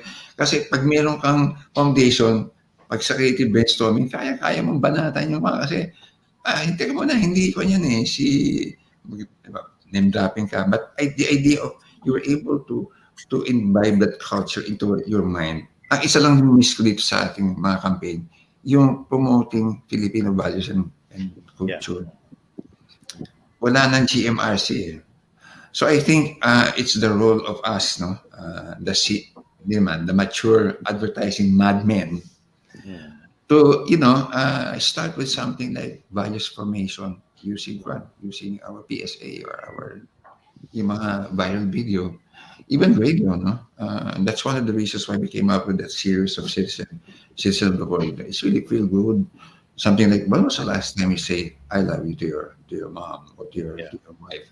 Tapos papasok ka na, have I told you lately that I love you? Parang ganun, style ganun. Because what is important is song and dance, and then at the same time, collaboration of culture. That's what we are trying to do. In UP before, yung collaboration ng Maguindanao at saka Cordillera, minix sa isang ensemble, pare, mind-boggling. Mind-boggling, I tell you guys. I mean, it's amazing how pentatonic sound can marry in any region. Yeah. Mapa-South ka, mapa-North ka, mapa-Israel ka, basta yung pentatonic, and then numbers magkakilala sila, bro, magkakilala. So yung mga ganun. So it's important that we try to tell our mga understudies natin na, Chong, seryoso rin naman yung mga pagbabasa. Kasi hindi na uso yung nagbabasa yung mga bata. No? And then do your research. Hindi pwedeng feel ka lang. Don't rely on algorithm and analytics. You have to know your market very well. You have to know your competition. Di ba ganun yun Sino kalaban mo? Sino market mo? Speaking of algorithms, I was asking my daughter the other day, like, how do you discover new songs? Kasi in our area, you relied on the DJ and the radio station to curate your music for you. Yeah. So now, who does that job, diba? So Spotify ba? AI. Kaya nga, parang it's weird that there's an algorithm now curating what music you should listen to. Alam niya Alam niya yung pinapakinggan mo. Medyo tao dapat ang gumawa nun, diba? Nakakatakot na actually. Like my son, no? He's vice president for strategy of an advertising agency in Boston, Allen and Gerritsen. And he was telling me, alam mo yung office niya, it doesn't look like an ad agency office. Hindi ba yung ad agency office, ang dami mga borloloy, ganyan. Yung sa kanya, puro graphs, puro formula. Ganun na labanan daw ngayon, no? And it boggles my mind. I don't even know how to react to that, no? Yung, okay lang. Are we going that way?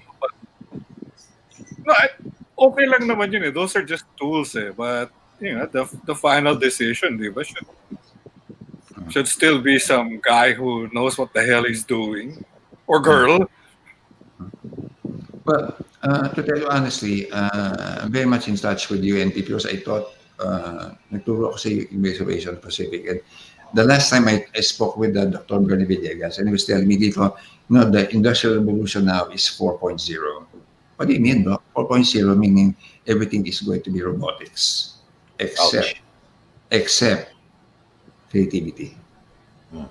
Kahit na may AI ka, may robot ka dyan, sino magpo-program nun? Tayo. Lahat, farm, lahat ng kitchen tools, lahat, si Alexa or si Siri nagpapatakbo ng buhay mo, di ba? Yung introduce sa Apple the other day, you can really manage your home, even if you're not there. Like, Alexa, I want you to play Michael Bublé's, Fever. Tama siya binabasa ng AI yung, ito yung type ni Alex. Sa Senti, ito. It is scary. You search for something in Lazada, all of a sudden you get bombarded with ads with the same products, no? Every day. Yeah. Afterwards. Alam niya, nag-i-inquire to ng mga lamp o yung camera. Yeah. But having said that, are we saying now that yung nagiging trend ngayon, the advertisements are now being put online instead of for the traditional radio and television? Sino nag-umpisa ba yan? McDonald's ba yan? Jollibee or whatever? Well, McDonald's was the first one to do yung sa menu, di ba? And then all of a sudden, all the other outlets are doing it. Like for instance, ito lang sa pandemic, dati yung baril, no? Ngayon, meron na yung automatic dispenser ng alcohol, tsaka yung tatapat mo, di ba? Automatic na yun. So everything really is AI. And then Dr. Villar is saying, the Industrial Revolution 4.0, which is now, will last up to 7 years from now. And there are only two major industries who will help to make to talk. I'd like to share with you guys kasi I attended the webinar with him. Anything that has something to do with food and anything that has something to do with health. The third is edu. Okay. Education. Rest, furniture, housing, bagsak lahat yan, bro. That's why Fame is doing mostly an online exhibition. Mhm. Even index because I have an office in Qatar. No? In the Middle East, they're doing online. They're inviting speakers online to talking about designing, creativity, and they've already integrated the pandemic sa kanilang design. Like for instance, in a restaurant, kasama na yung divider, kasama na sa design ng interior designer siya. And what are the hotels looking at? How do we now entice the customers back? They are flooded with the accreditation for accommodating yung mga quarantine. You can just go in a hotel and check in. No? Do you have an OFW or any field health? Yung pala yun. So, in our minds as creative people, kailangan mag-isip tayo anong gimmick ang pwede natin gawin. So, sa tourism, paano tayong pwede mag-collaborate, going to check this and that. Maniwala kayo, Asia even went into selling goodies and they have hit songs. Asia, everyone is, encroaching in the other industry. So, watch out, guys. Watch out. But, walang makakaalam ng creativity overnight. Inclusive. Ito, your thoughts, Alex, your thoughts on K-pop. They're the most successful, whatever. I mean, BTS is now considered probably the most successful group in history. No, they had 3 number 1 songs. They had 3 songs or 4 songs in the top 10. Grabe, no? It's amazing how K-pop is being developed. Tapos sumusunod na nga yung K-movies. How that's advertising, basically. Your thoughts, Alex? Yung how things work, what appeals to people, and they executed well. So congratulations and good job to them, di ba? But I mean, they don't even speak a single word of English, and they're big hits. Well, Dynamite is all English, so. Dynamite, that's the first. That's the first, no? But otherwise, even Blackpink, for that matter, no? Let me share also, because I've dealt with the K-pop producers. I've been K-pop here. I think Spikey was the one who said Madonna is really great at marketing, diba? So it's partly very astute marketing and having a good sense of the public taste. So they did their homework. They knew what they were doing. So congratulations. And they have the money to do it. George, what they're doing. Sila. Hindi naman sila unlimited budget, diba? Nobody has naman unlimited budgets. Some guy had the guts, diba, to make the call na, okay, this is worth spending money on. Tatay ako rito. Lahat naman kasi yan, it's all a gamble eventually, diba? So, you have to use, you need to do your homework and use your best instincts. Swerte siya. His bet paid off. Actually, the story behind that, talking to a Korean producer of K-pop, while he was trying to encourage me to bring some K-pop here, the discipline that they undergo is like para kang mag-aaral na, para kang sa karate or bushido, whatever. No? And then it is being supported by the government. Why? Yes. That is their way of sending people as ambassadors. So you will notice there are already visible Korean actors in Hollywood. That's part of their planning. And you watch on Netflix, see Joanna Lumley. My God, she was on camera in Azerbaijan or Kyrgyzstan. Biglang pumasok, nag-flash mob, Kyrgyzstan kids dancing to a Korean K-pop tune. Wow. There you go. I mean, where the hell is Kazakhstan? Yan yung mga Kazakhstan, Uzbek. I mean, they're very successful. That's the way. Kasi ang Japan, technology. Ang Korea, kultura. So, and acting. Kaya makikita mo, umapang yung mga director ng Korea sa Hollywood. The Korean novela is very, very popular here in abroad. Well, last year, the best picture was a Korean movie. Yeah, Parasite. Oo. Tinapon nga nila yung yung Mexican novela si Talia. Korea daw. Ibang I mean, you go anywhere in Europe, in Berlin, pare, ang daming investment ng Korea, Samsung, LG. Everyone is natimbugan na ang Sony, ang Japanese Korean. I think it's also the result really of good planning and doing their homework. Same way Yeah. Diba this Christmas song ni Mariah Carey na All I Want for Christmas. Alam mo, isang pinag-aralan din niya yung that Christmas album of the Ronettes and Phil Spector. Yes. Oh, yeah. I saw that comparison nga eh. Galing eh. Yeah, so again, it's doing your homework, diba? Putting in the hours and then executing well. Yeah. Parang the principles are the same. It's just really nagbabago lang yung oras, di ba? Or yung media or yung technology, but the principles stay the same. Tama, Alex. Parang yung discipline sa advertising, bago ka bumanat ng creative, kaya mo na due diligence ka muna. Pag-aralan mo. Do your homework. Aral ka muna. Hindi pwedeng, tomorrow kailangan ko na yan. Ano, teka muna, Mr. Client. Kaya di rin ako tumatanggap na kliyente na puro bukas and deadline. Parang, I remember, lang. Sa Pacific, kliyente namin, John Deere, yung tractor. Copyright namin babae. She also really tinawagin niya, I'm a supplier, I'd like to send my operator there, and she'd like to try her tractor. Doon sa may show, di ba, malapit sa Unilab. Pare, may na yung copyright namin, tractor doon sa sabi niya, it feels good. Oh yeah, how's the ride? Well, she wrote a good copy and the client approved it. Yung ganun immersion, kailangan talaga magpunta ako, nagpupunta sa palengke para kausapin yung kwan. Bakit ito hindi nabibili yung suka dito? Kasi sulit, tapayan, hindi makalangaw sa loob. Ganun. You really have to talk and, speak their language. And that's how our discipline advertising is all about. You have to know your market.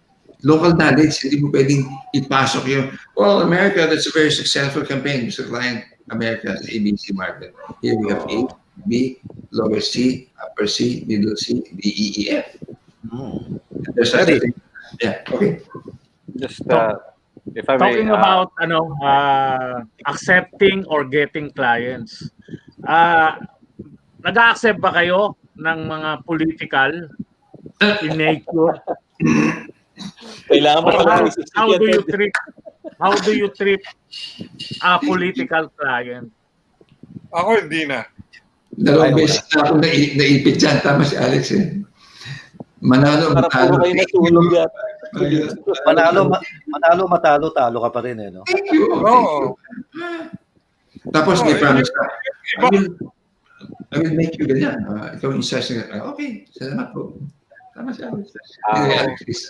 I've done work for political clients, but I do it for free because I believe in the candidate. Oh yeah, for free. So yung mga never mind. Don't you ikaw? You were political, no?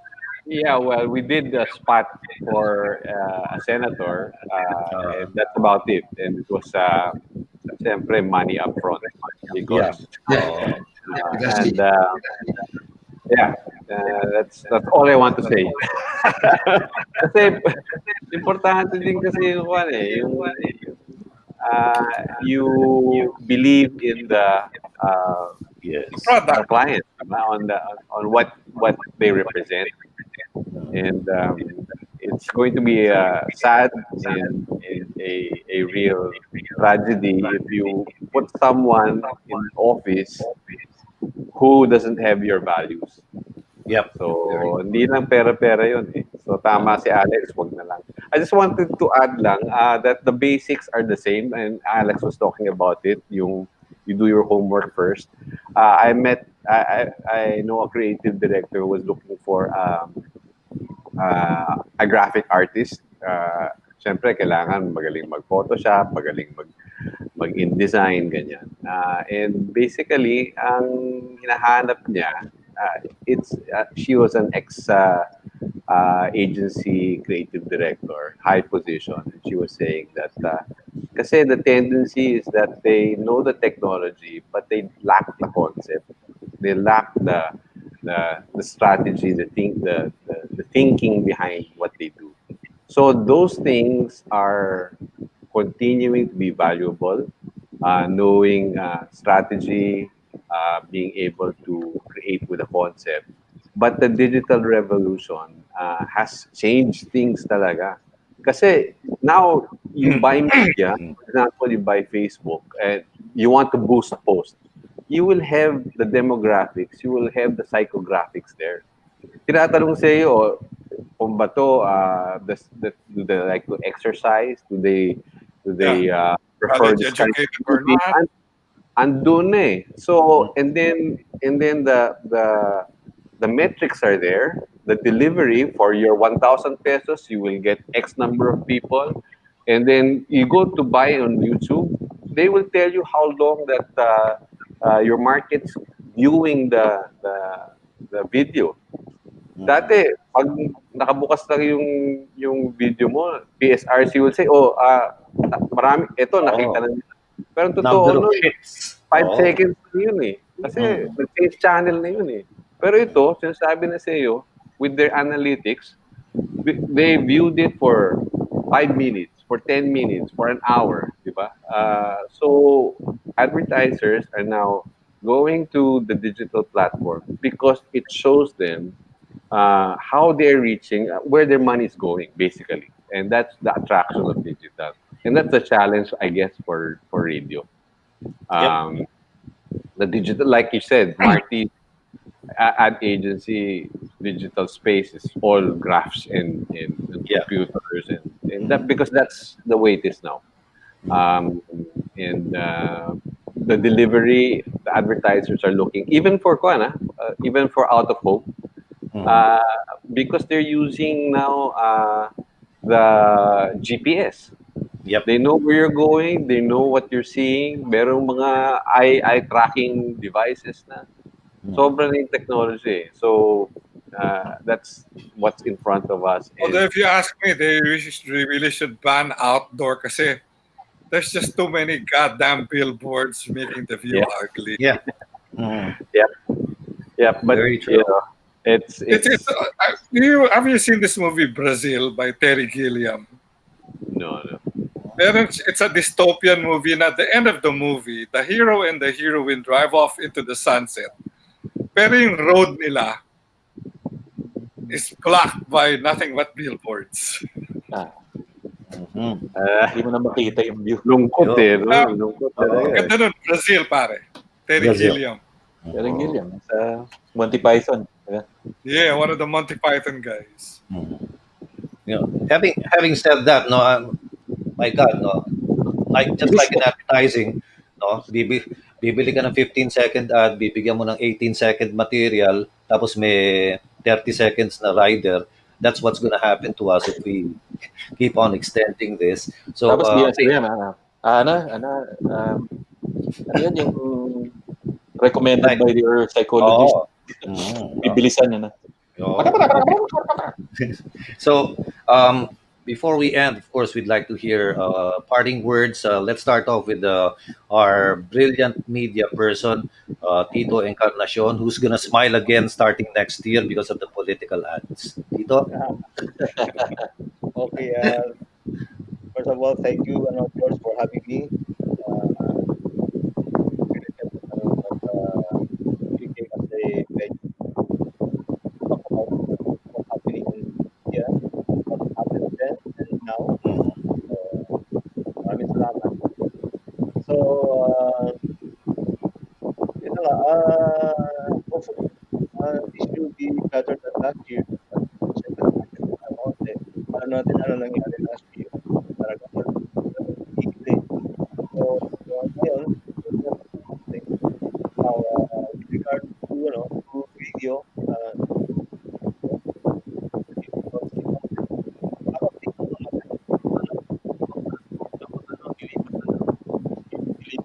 break up na. We're losing him.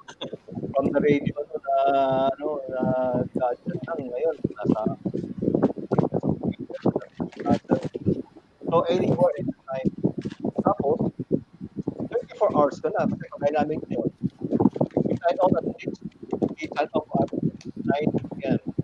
But after 9 p.m. Online na kami. So, 24 Yeah. hours a day. Then we have visitors from abroad. So, mas maabot pa natin. Mas malaki ang so, then we have the website natin. So, kung merong campaign ng kliyente, pwede natin gawa ng may radio ka na, may online ka, may Internet. Yeah. mas actually for radio mas kami mas pakilabangan namin ang digital Internet. Yeah. platform. Streaming. Yes, ang laking tulong. Pwede na kami lumaban sa TV. So, yun. Very good. I think that's what ABS is doing, no? Yes. So, yun nga. Again, agency people, kung meron kang kailangan, collaborate with us. Collaborate with the agency, you talk to us, do something for your brand. And this is not the last time you're going to guest in our show, Tito, because in March we'll be featuring the heritage sites of the Philippines, right? Yeah. Nice. That's where my sister met Tito, yung heritage group, yeah. So that's a promise, Tito. You're going to gather up the guests, no? Para maganda yung natin, ha? Yan.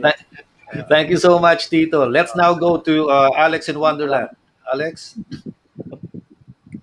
A couple of you remember when that RC Cola ad came out yung The controversial Apple RC. Yeah. well, I don't even know what the controversy was all about. But anyway, a lot of people seem to be taking the advertising seriously. Mhm. There were several threads na bakit ganito, bakit ganyan. Why did they approve it? Why did they do it that way? Ako, ang sagot ko simple lang eh. I mean, it's just advertising. So kung gusto mo yung ad, natawa ka ba? Bumili ka ng RC. You didn't like the ad, you thought it was stupid, thought it was insulting, don't buy the ad, don't buy the drink. It's that simple. It's just advertising. Yeah. Mhm. Very nice. Very well said. And it's From strange that I've devoted 30 years of my life to it, yeah. It's just advertising. Thanks, Alex.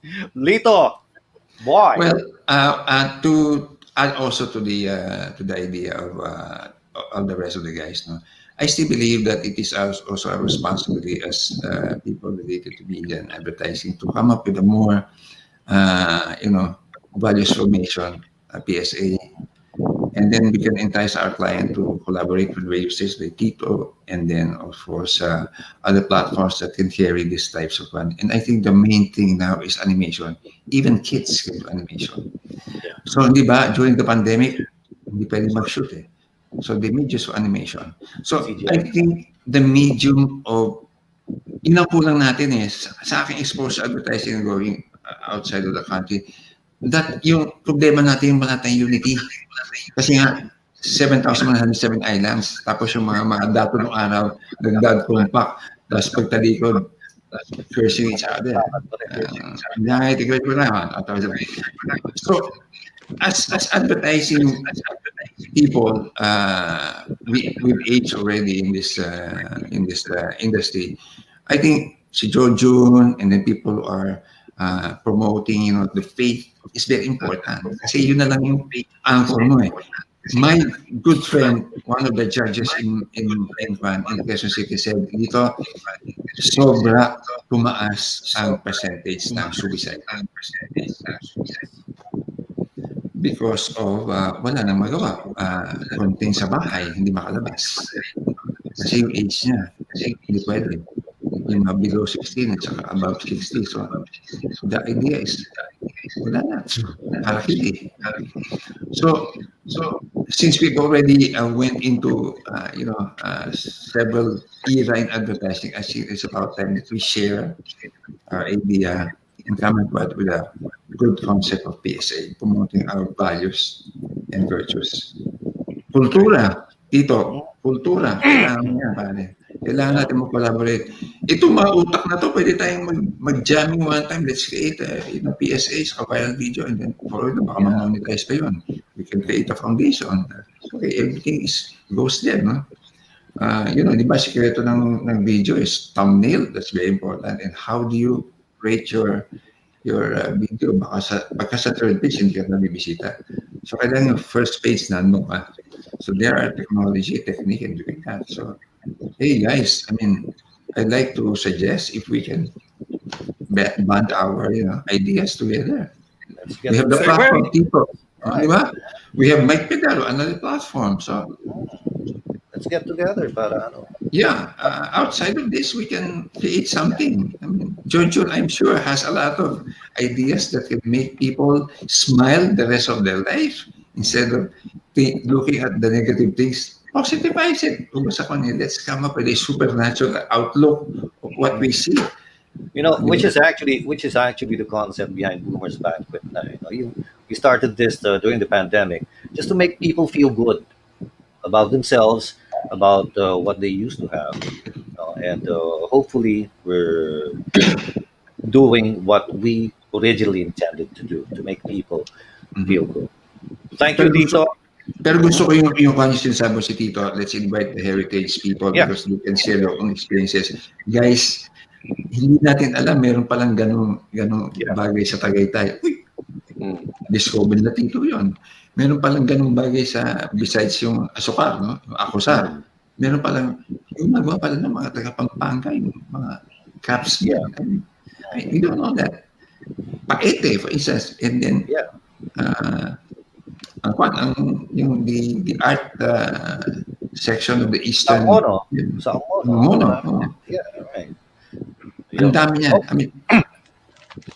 Okay, let's go to Joe Jun, my very close friend who knows a lot about values formation and stuff. Joe Jun, any parting words?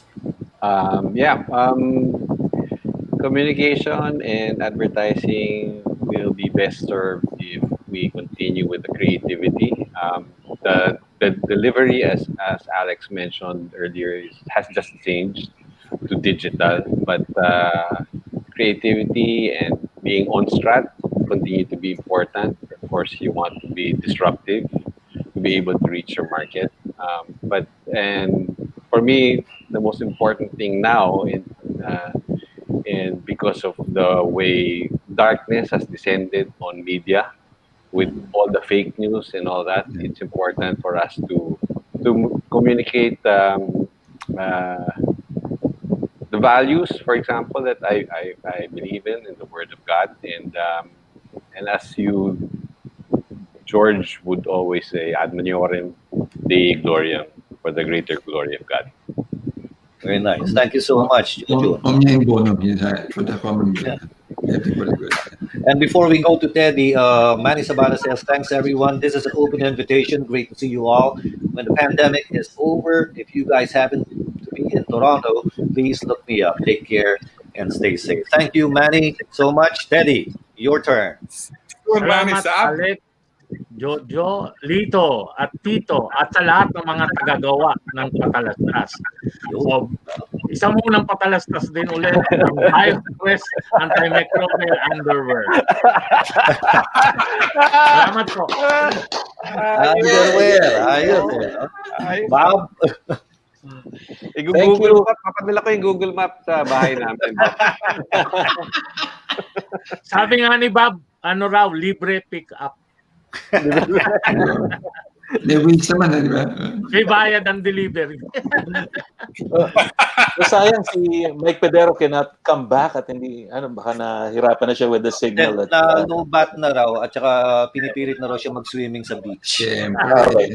Nandun na group, nandun na mga pamilya. Habang si Mike ay nagtatampisaw, salamat sa iyo, Mike, at salamat sa ating mga bisita, Jojun, Lito, Tito, and Alex in Wonderland. Thank you very much. At sa mga nanonood at nakikinig, I hope you picked up something from this, yung mga experiences nila. Kulang ang 2 oras para pag-usapan lahat yan, at saka natutunan natin But then I do hope you were able to get something from there. Pati Thank part you. 2. And, hingi pa ng part 2 si Lito. Siya dapat lang. Oo, sana may Thank part you. 2. Right. Boomers Banquet po sa Spotify at saka sa YouTube. If you want to see the other episodes. Yes.